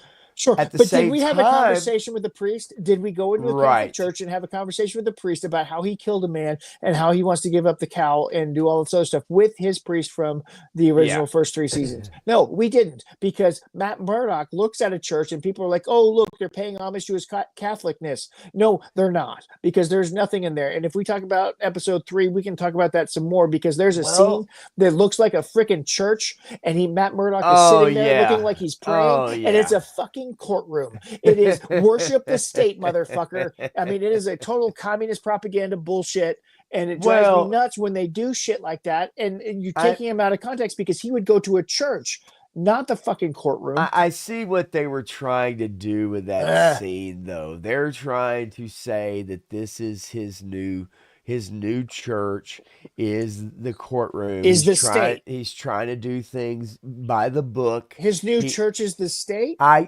get it, and I get what you're saying, but I think they're trying to convey that, because it is meant to look as if there are pews, which in a courtroom there are pews basically, and bench seats, and they're and they're trying to convey that this is his new church, is the courtroom, and that before this verdict is read in this court case, he goes in there to pray, right?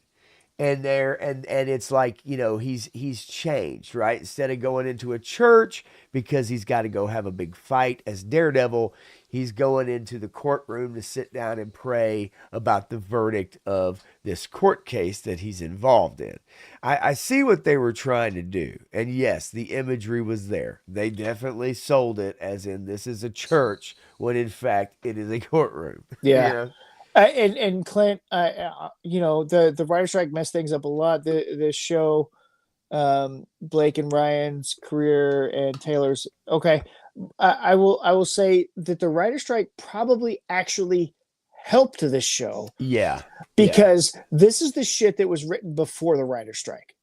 Okay, until episode 6, we're not getting things that were written after the writer strike, except for maybe some of the stuff that happened in the first episode as they did reshoots and stuff like that for that. But everything post season episode 5 is post writer strike writing, where they wrote 18 episodes and they filmed a lot of it. And then Charlie Cox and Vincent D'Onofrio said, this isn't fucking working. And they said, okay, hold on. What do we do about this? The writer strike happened, gave them the opportunity to go back and scrap the entire show, scrap a lot of the show. Yes. And then rewrite the last 9 episodes, and then maybe a little bit more, and then incorporate that in and mix it in where they can. So until episode 6, we're not going to see that new writing style. Yeah, I'm curious to see how it compares with each other within the same season and tonally. Yeah, how that looks and that shift. Because as I've said, right now for me, this show is not, it's not grabbing me the way that prior seasons did. Yeah, And yeah, for sure. I'm still here. I'm still listening. I'm still talking. Just hold on a second.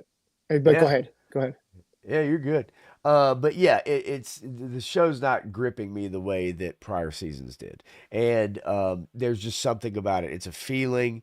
It's noticing that the dialogue is not written as well. It's noticing that the acting is not as well. In this recent episode 3, there are scenes where there are characters talking with each other, like the Cherry character, the detective or whatever, and the lawyer with Matthew as partner, and it's just not good. Like, it No, is not good. It is it doesn't work. expositional, Yeah, very basic dialogue that's not delivered well. There's yeah, and again, we haven't even gotten into Vanessa and Kingpin. oh God, oh God. Yeah, that's the dynamic there as well. When we talk about like episode 1, episode 2, when they put them in couples therapy, Yeah. and we talk about, Kingpin. The sad part is if you haven't watched Echo, right? If you haven't watched, Well, and Hawkeye, and Echo. right, then you don't know really all this trauma Yeah. that Kingpin suffered.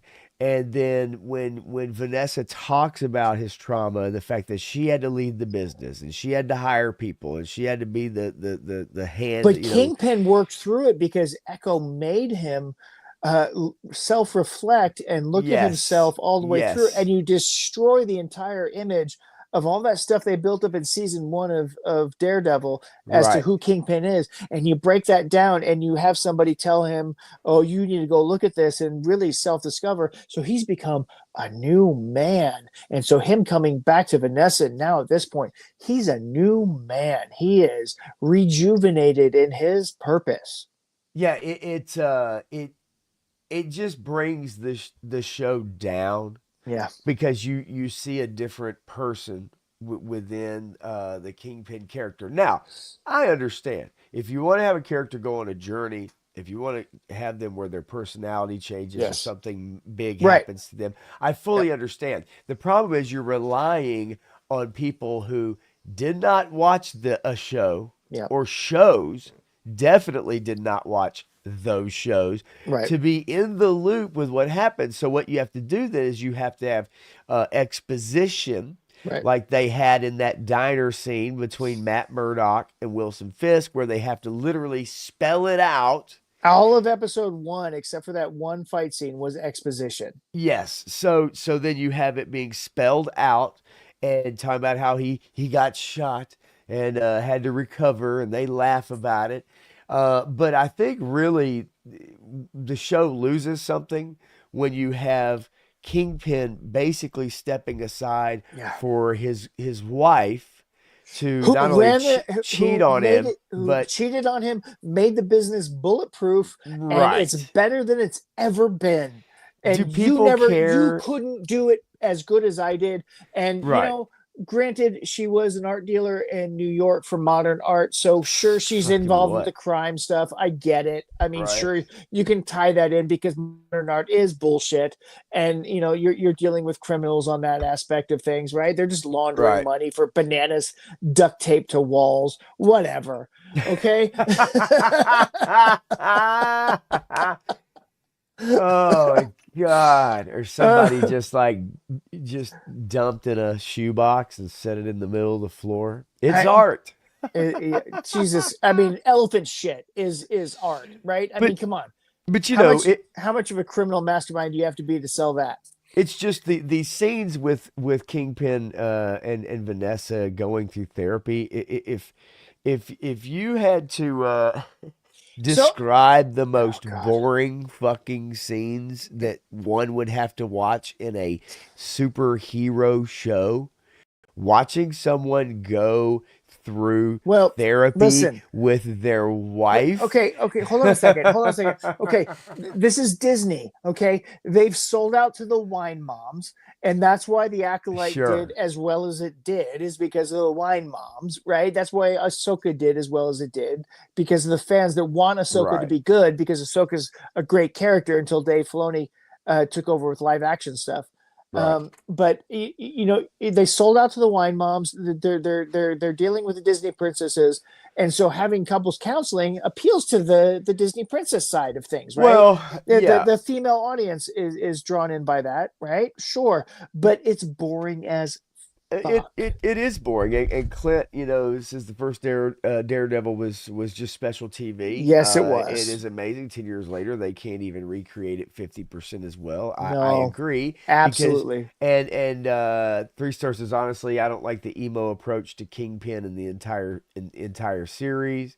Um, you know, and then leave it to Disney to have a woman put Kingpin in his place. Yes, Daredevil Day, that's 100% correct. That's Well, I mean, exactly what they and want to do. Matt Murdock's new partner is putting him in his place sometimes Yes, as well. And yes. you know, I Actually, mean, if you look at a lot of the scenes, and I saw where this was brought up, and I yeah. thought it was odd, but a lot of the scenes, especially I think the first episode, maybe even second episode, begin with a woman Mm, talking yep. and initiating the Yep. conversation with the man or with someone and telling them what to do They and were then womansplaining. finishing, yes, and then finishing said conversation as Yeah. I well. mean, that has its place. That has its time frame where Sure. you can work that in, and it makes Yes. sense, right? And get the female perspective on things, and change the character moving forward in a positive direction, right? But the way they're doing this in a browbeating, in your face kind of way, Right. and that's the difference in the subtlety of a good writer and the blunt hammer of a shitty writer. And you'll go back and you'll look, and that none of the people who made that Netflix show great are involved with this, except the fight choreographer. But I haven't seen it yet. So Well, and I got to tell you, the it's obvious that Disney does not know how to make television. yeah, Okay, and this is TV. Okay, no matter whatever, this is the new TV. Okay, it's not right, on TV, but this is the new TV. Streaming is the new TV, yeah, and Disney just hasn't been able to nail down the format. If you look at all of the Marvel shows, if you look at all the Star Wars shows, that format, they have been unable to write and film it in a way that makes it feel natural or is done in a very good way. They right. just struggle with that. They have for years, and this is no exception. They're struggling with and we'll get more info in when it comes to maybe some pacing and stuff like that. But they are struggling so far with this show. Now, are there some decent things or good things within this show? Um, you know, I don't know. I mean, I hate to be that person. There are going to be people. I mean, I know we're going to get backlash on this. Oh, People are going to like this 100%. show, I know. and It's just you I know, just haven't been able to find it, man. Like, and I'm with you on this because I've seen too much of this stuff. I know too much about it, and that taints my perspective on it. And I get sure. it. So if people go in and they watch it and they enjoy it, that's great. Right. It from my perspective, it goes like, okay, you've been eating crap for so long that you scrape the crap off and the cracker looks good. Okay, so that's good, right? No, that's not what good is, but it's okay. It's mildly satisfying at the moment. It's McDonald's versus a piece of shit. So Right, right. I mean, it's and again, I mean, there's not. I think also too, not everybody is as like hyper focused on on being attuned to certain things, right? For a lot of people, they want to watch it, and if it appeals to them, then they're okay with maybe the editing or camera angles. Maybe they're Yeah. okay with the CGI. They're like, oh, that was a badass flip that he just did right there, swinging off Yeah. the building. And for a lot of people, they don't, they don't look for those things. And in a way, Gumby. Yeah. I wish there was a part of me that really was able to do that. But Yeah. after the last few years, especially of just seeing one thing after another, one disappointment after another, one Obi-Wan TV show after another, Oh. one Hey, well, acolyte Punk likes after that one. another. Yeah, well, I don't care. But you know what I'm You saying. could walk around the roadblock, but no, the roadblock. Right. But again, it just is it's just one show after another that has been disappointing, or Yeah. movie or whatever, and eventually, yes, you will start to get jaded to an extent, Yeah. or you will start to look for patterns. You'll start to look for You'll see it. things, and you'll start to notice the patterns. Yeah. Absolutely. And I think with this show, I am desperately hoping that after episode 4 or 5, whatever, wherever that big change is, Six. 6, that it really kicks in, but it's just not grabbing me, and I hate that because that's Yeah. all I wanted. I wanted it to grab a hold of me and just You know, say yes, and boom, let's again, go. I go back to season 1, 2, and 3 of Daredevil, and that was there is not a single episode of season 1 that was not gripping, engaging God, from season the 1 is very so first amazing. frame Yeah, of yeah, film. yeah. Oh And yeah. the way that they timed where the intro was placed, when they did the opening, and then they Right. did the intro, and then they did the story, and they went forward with that, was perfect in season 1. Season 2 had ups and downs, but ultimately it's still very good. And same with season 3. I can't wait to get back to rewatch season 3 because I didn't remember it being as good as season 2, but everybody is talking about it again retrospectively, thinking that season 3 was better than season 2. And the Born Again storyline is a great storyline, and I I remember enjoyed them it. doing it justice. Yeah. So I know that I like that, and bringing Matt's mom into it. And then where the fuck is she now? She's just gone. Well, that's what I mean. I mean, Yeah, there's a lot there, and I think that it is a disservice to set the show up that way, where we yeah, jump a year ahead. That yeah, means we're gonna have to work our way backwards in some shape, form, or fashion, and it's like, you yeah, know, uh, 1 year ago, or yeah. whatever. There's gonna have to be there's gonna be so much exposition. I just, oh my god. So I'm not looking forward to that, but I'm hoping that the show. I mean, look, they've already ordered a season 2, so Yeah, okay, hold on a second. You know why they have a season 2 already in there? shit, I don't know. I don't Okay, remember. so this is the way that it works. They wrote 18 episodes, Oh, right? that's right. Yeah, yeah, yeah, yeah, They yeah, wrote 18 yeah, episodes, and they started filming it, and they got through filming a lot of it before they decided to scrap it. yeah. So they were already guaranteed 18 episodes. So they released 9 of them now, and then Yep. 9 of them in a year and a half. Less than that. They'll they'll release the other one. It'll be less than that if they've filmed that already. Well, I don't know that they have filmed it, but I know that it was written and then rewritten. So I would hope that a lot of that had been filmed already. So Right. if they were smart, which Disney has been known to do that of late, but they're not as dumb. They're smarter than Warner Brothers and stuff. But I would hope to see before the end of the year the second half of the season, which is technically still the first season.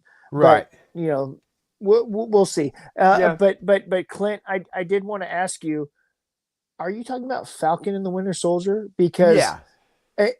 if you like the most hateful thing that Disney has ever done to the characters in general, I'm kind of surprised that you liked Falcon and the Winter Soldier so much.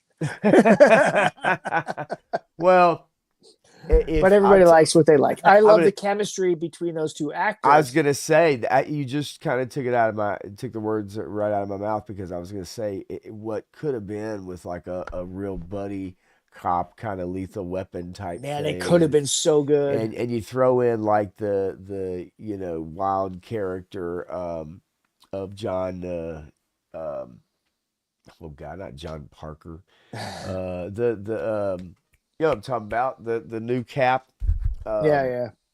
what Walker. Walker, John Walker, damn it.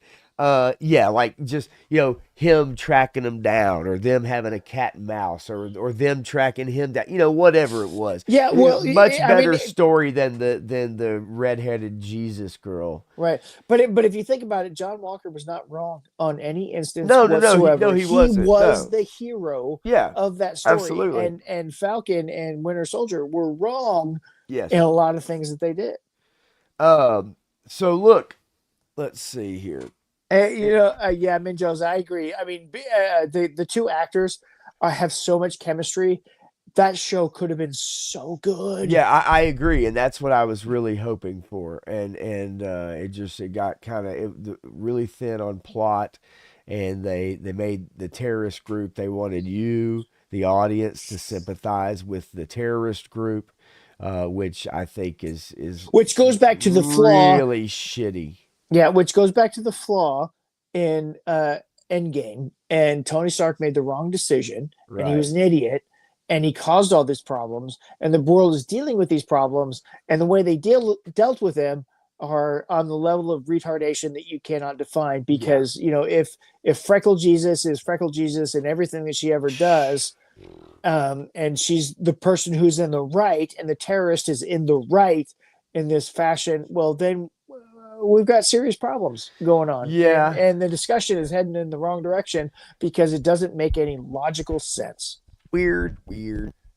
Well, Weird. um, I think next week we've got one more episode or another episode of Daredevil that will Yep. air, before we go on, and so we should be able to spoil this most recent episode, because Yeah, I mean, we'll stay off most of the spoilers for yeah, a week. I at hope least that's enough time at for you least a guys to get week. I into. mean, Yeah, yeah, I think most people can watch an episode. You don't have to yeah. binge it.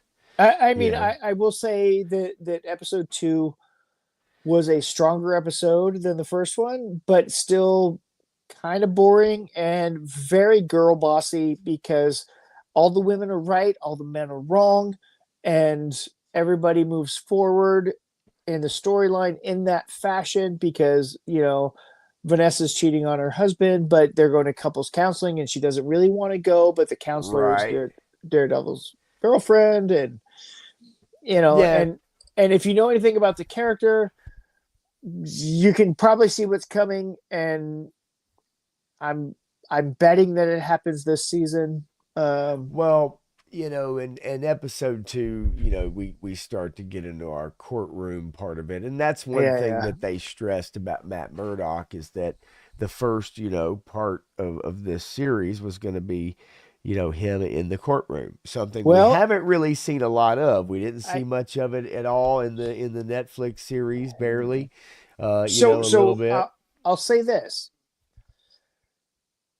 it's better than the courtroom scenes in She-Hulk because the courtroom scenes in She-Hulk were written by a freaking moron who doesn't even know what the Yeah, freaking yeah, what law is, much less yeah. what a No, courtroom that is. that was yeah, that was And so bullshit. this is better than that, but it still Yes. doesn't make any sense. And when we get to it and we can talk about season or episode 3, there's a lot wrong in that courtroom scene that should be apparent to everyone who has a brain.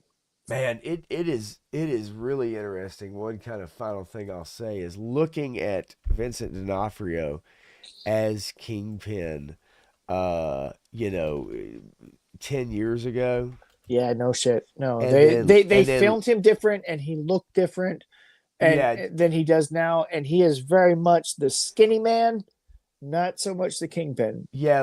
Looking at him, it's really fascinating to look at him and see like the aging on him as well, which is just it's human. I mean, it is what it is. Yeah, There's nothing yeah, you can do about it.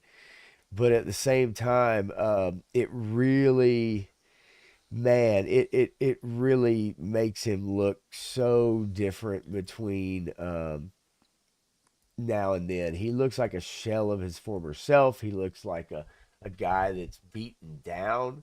Well, Whereas yeah, no in, kidding. I mean, he really does. I And mean, how the hell does he become mayor being a sad puppy who's been kicked? well, and on I top of that, all the shit that he did, the FBI being on his payroll, yeah. like, killing other agents, having a guy dress up as Daredevil, Well, so I and mean, that goes out and kills a priest that, like, time out for a second. holy shit. Hold on a second. Let's pull it back for a second. Where was he in the Hawkeye series? He was an escaped convict. Okay, so he had escaped prison and he was running from the law. Okay, and then Echo shoots him in the eye. Okay, and fucking kills him. Oh wait, he didn't fucking kill him No, because no. he's got A little he's got mark. armor on his face Oh, that's because right. Yeah, that's right. I Yeah, it's no, it's and then you get into what happened with Echo, and he's still a criminal on the run, yeah, but he gets his Native ass American Voltron. he gets his ass handed to him by Native American Voltron, who combines powers to force him to deal with his trauma and bow down before The the, matriarchy. the matriarchy who's there to oppress him and tell him you need to think about what you've done, and he's like, okay, I need to think Young about what man, I've done. you stole the change off the counter to go down to the ice cream truck. How dare you? Sit in that corner right there and think about what you've done while I run your business empire better than you ever could. Better than I made it bulletproof. And I have sex with your best friend, Chad. Chad, yeah, Chad. It's always a fucking Chad, isn't it?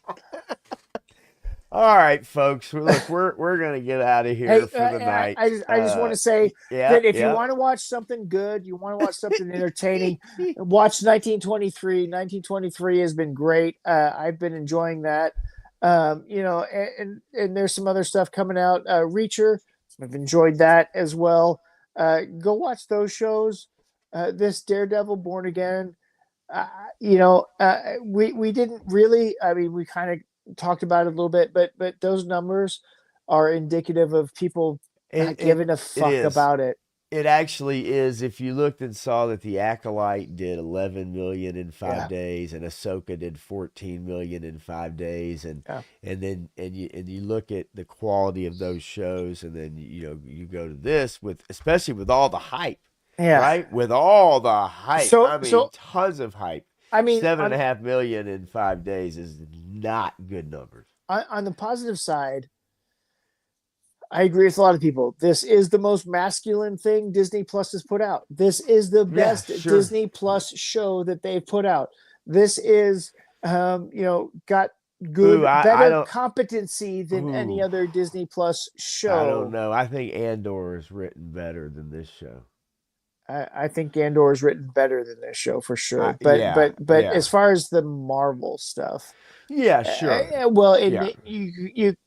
I mean, No, uh, I get it, but I do. I think Andor is probably the best thing they've actually done. But yeah, Daredevil. I've been enjoying Reacher. I've been enjoying 1923. And then Dark Winds came back, and I'm excited about that show. I like that show. I've liked the first two seasons of it. I'm curious to see they're going a little more kind of crazy with this one, so we'll see what happens, how that plays out. But the books are good, and they're kind of mix and match and stuff. But that's another good reservation drama from the 1970s yeah. that they're doing a good job with. Uh, well, take Matthew's advice. Check those shows out. He knows what he's talking about. That's for sure. um, Without a doubt. Do you got anything coming up other than the normal photography and Just Yeah, just my so pictures, and we've got okay. Punk's Pit on Friday. Yeah, yep, yep, And yep. so we're gonna be hanging out with that, and I'm trying to incorporate these werewolves that I've gotten more stuff. And I encourage you, if you like horror movies or werewolf movies or action movies like that, go watch the movie Werewolves with Frank Grillo. I have Okay. enjoyed that movie. Encourage you to go see it, Nice. or watch it, rent it, whatever. Nice. That was a lot of fun as well. Well, all I've got is a Friday Unfiltered, and then I'll be hopping on Punk's Pit for a little while. I do have my son this weekend, so we got kind of see what he wants to do when I pick him up on Friday. But then he's got spring break, so he'll probably be staying over here next week for a while. Nice, So I awesome. don't know. I'm gonna try to get him to help me with a couple projects, I think. But anyway, so Eh, yeah, I mean that's really about it for me. Until next Tuesday. Yep, and Josa, I can't get into Andor. Maybe it's not my rebellion in my head canon. I totally get that. I get it. It's a faction of the rebellion, right? So it's this one little cell or this one little character that we're following through, and we know his ultimate end. Yeah, We know how yeah. he dies, so we know we can't be hurt until then. Hard, But hard to get invested in a character when you know how their story ends, whether that's totally get good it. or bad. So yeah, I Totally get do. it. But I do think it's interesting because it takes a lot of elements from what George Lucas wrote in Star Wars Underworld that Yeah, got scrapped completely. But they're throwing some elements of that into this show, and so I appreciate that. And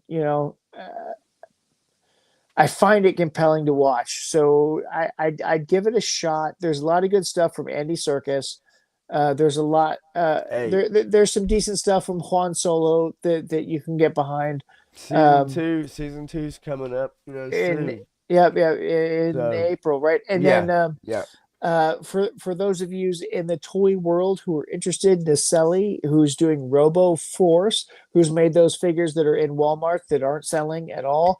They're doing a 6 episode cartoon series that's airing on Tubi in Oh wow. April for Okay. Robo Force. So if you Sweet. want some more Robo Force Hell knowledge, yeah. it's going to be on Tubi in April.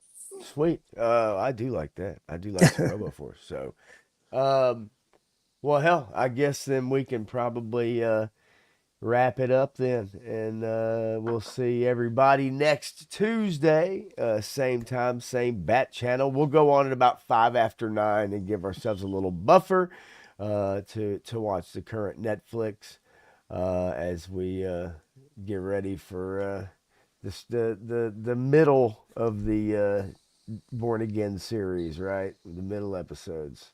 Who is that? That's that punk. Oh wait, that's just Frankenstein. It's Oh, Frankenstein's you want monster. Punk? You want Punk? You Okay, got one? You got I got one? I got Oh, oh, oh, oh, there you go. Nice. Roman. Yep, Roman. Beautiful. All right, man. Hey, appreciate it. Thanks everybody in the chat. Really appreciate you guys hanging with us as always. And we will see you guys next week. He's Matthew Matson. I'm Pop Blender. It's been the Evening Blend. Y'all have a fantastic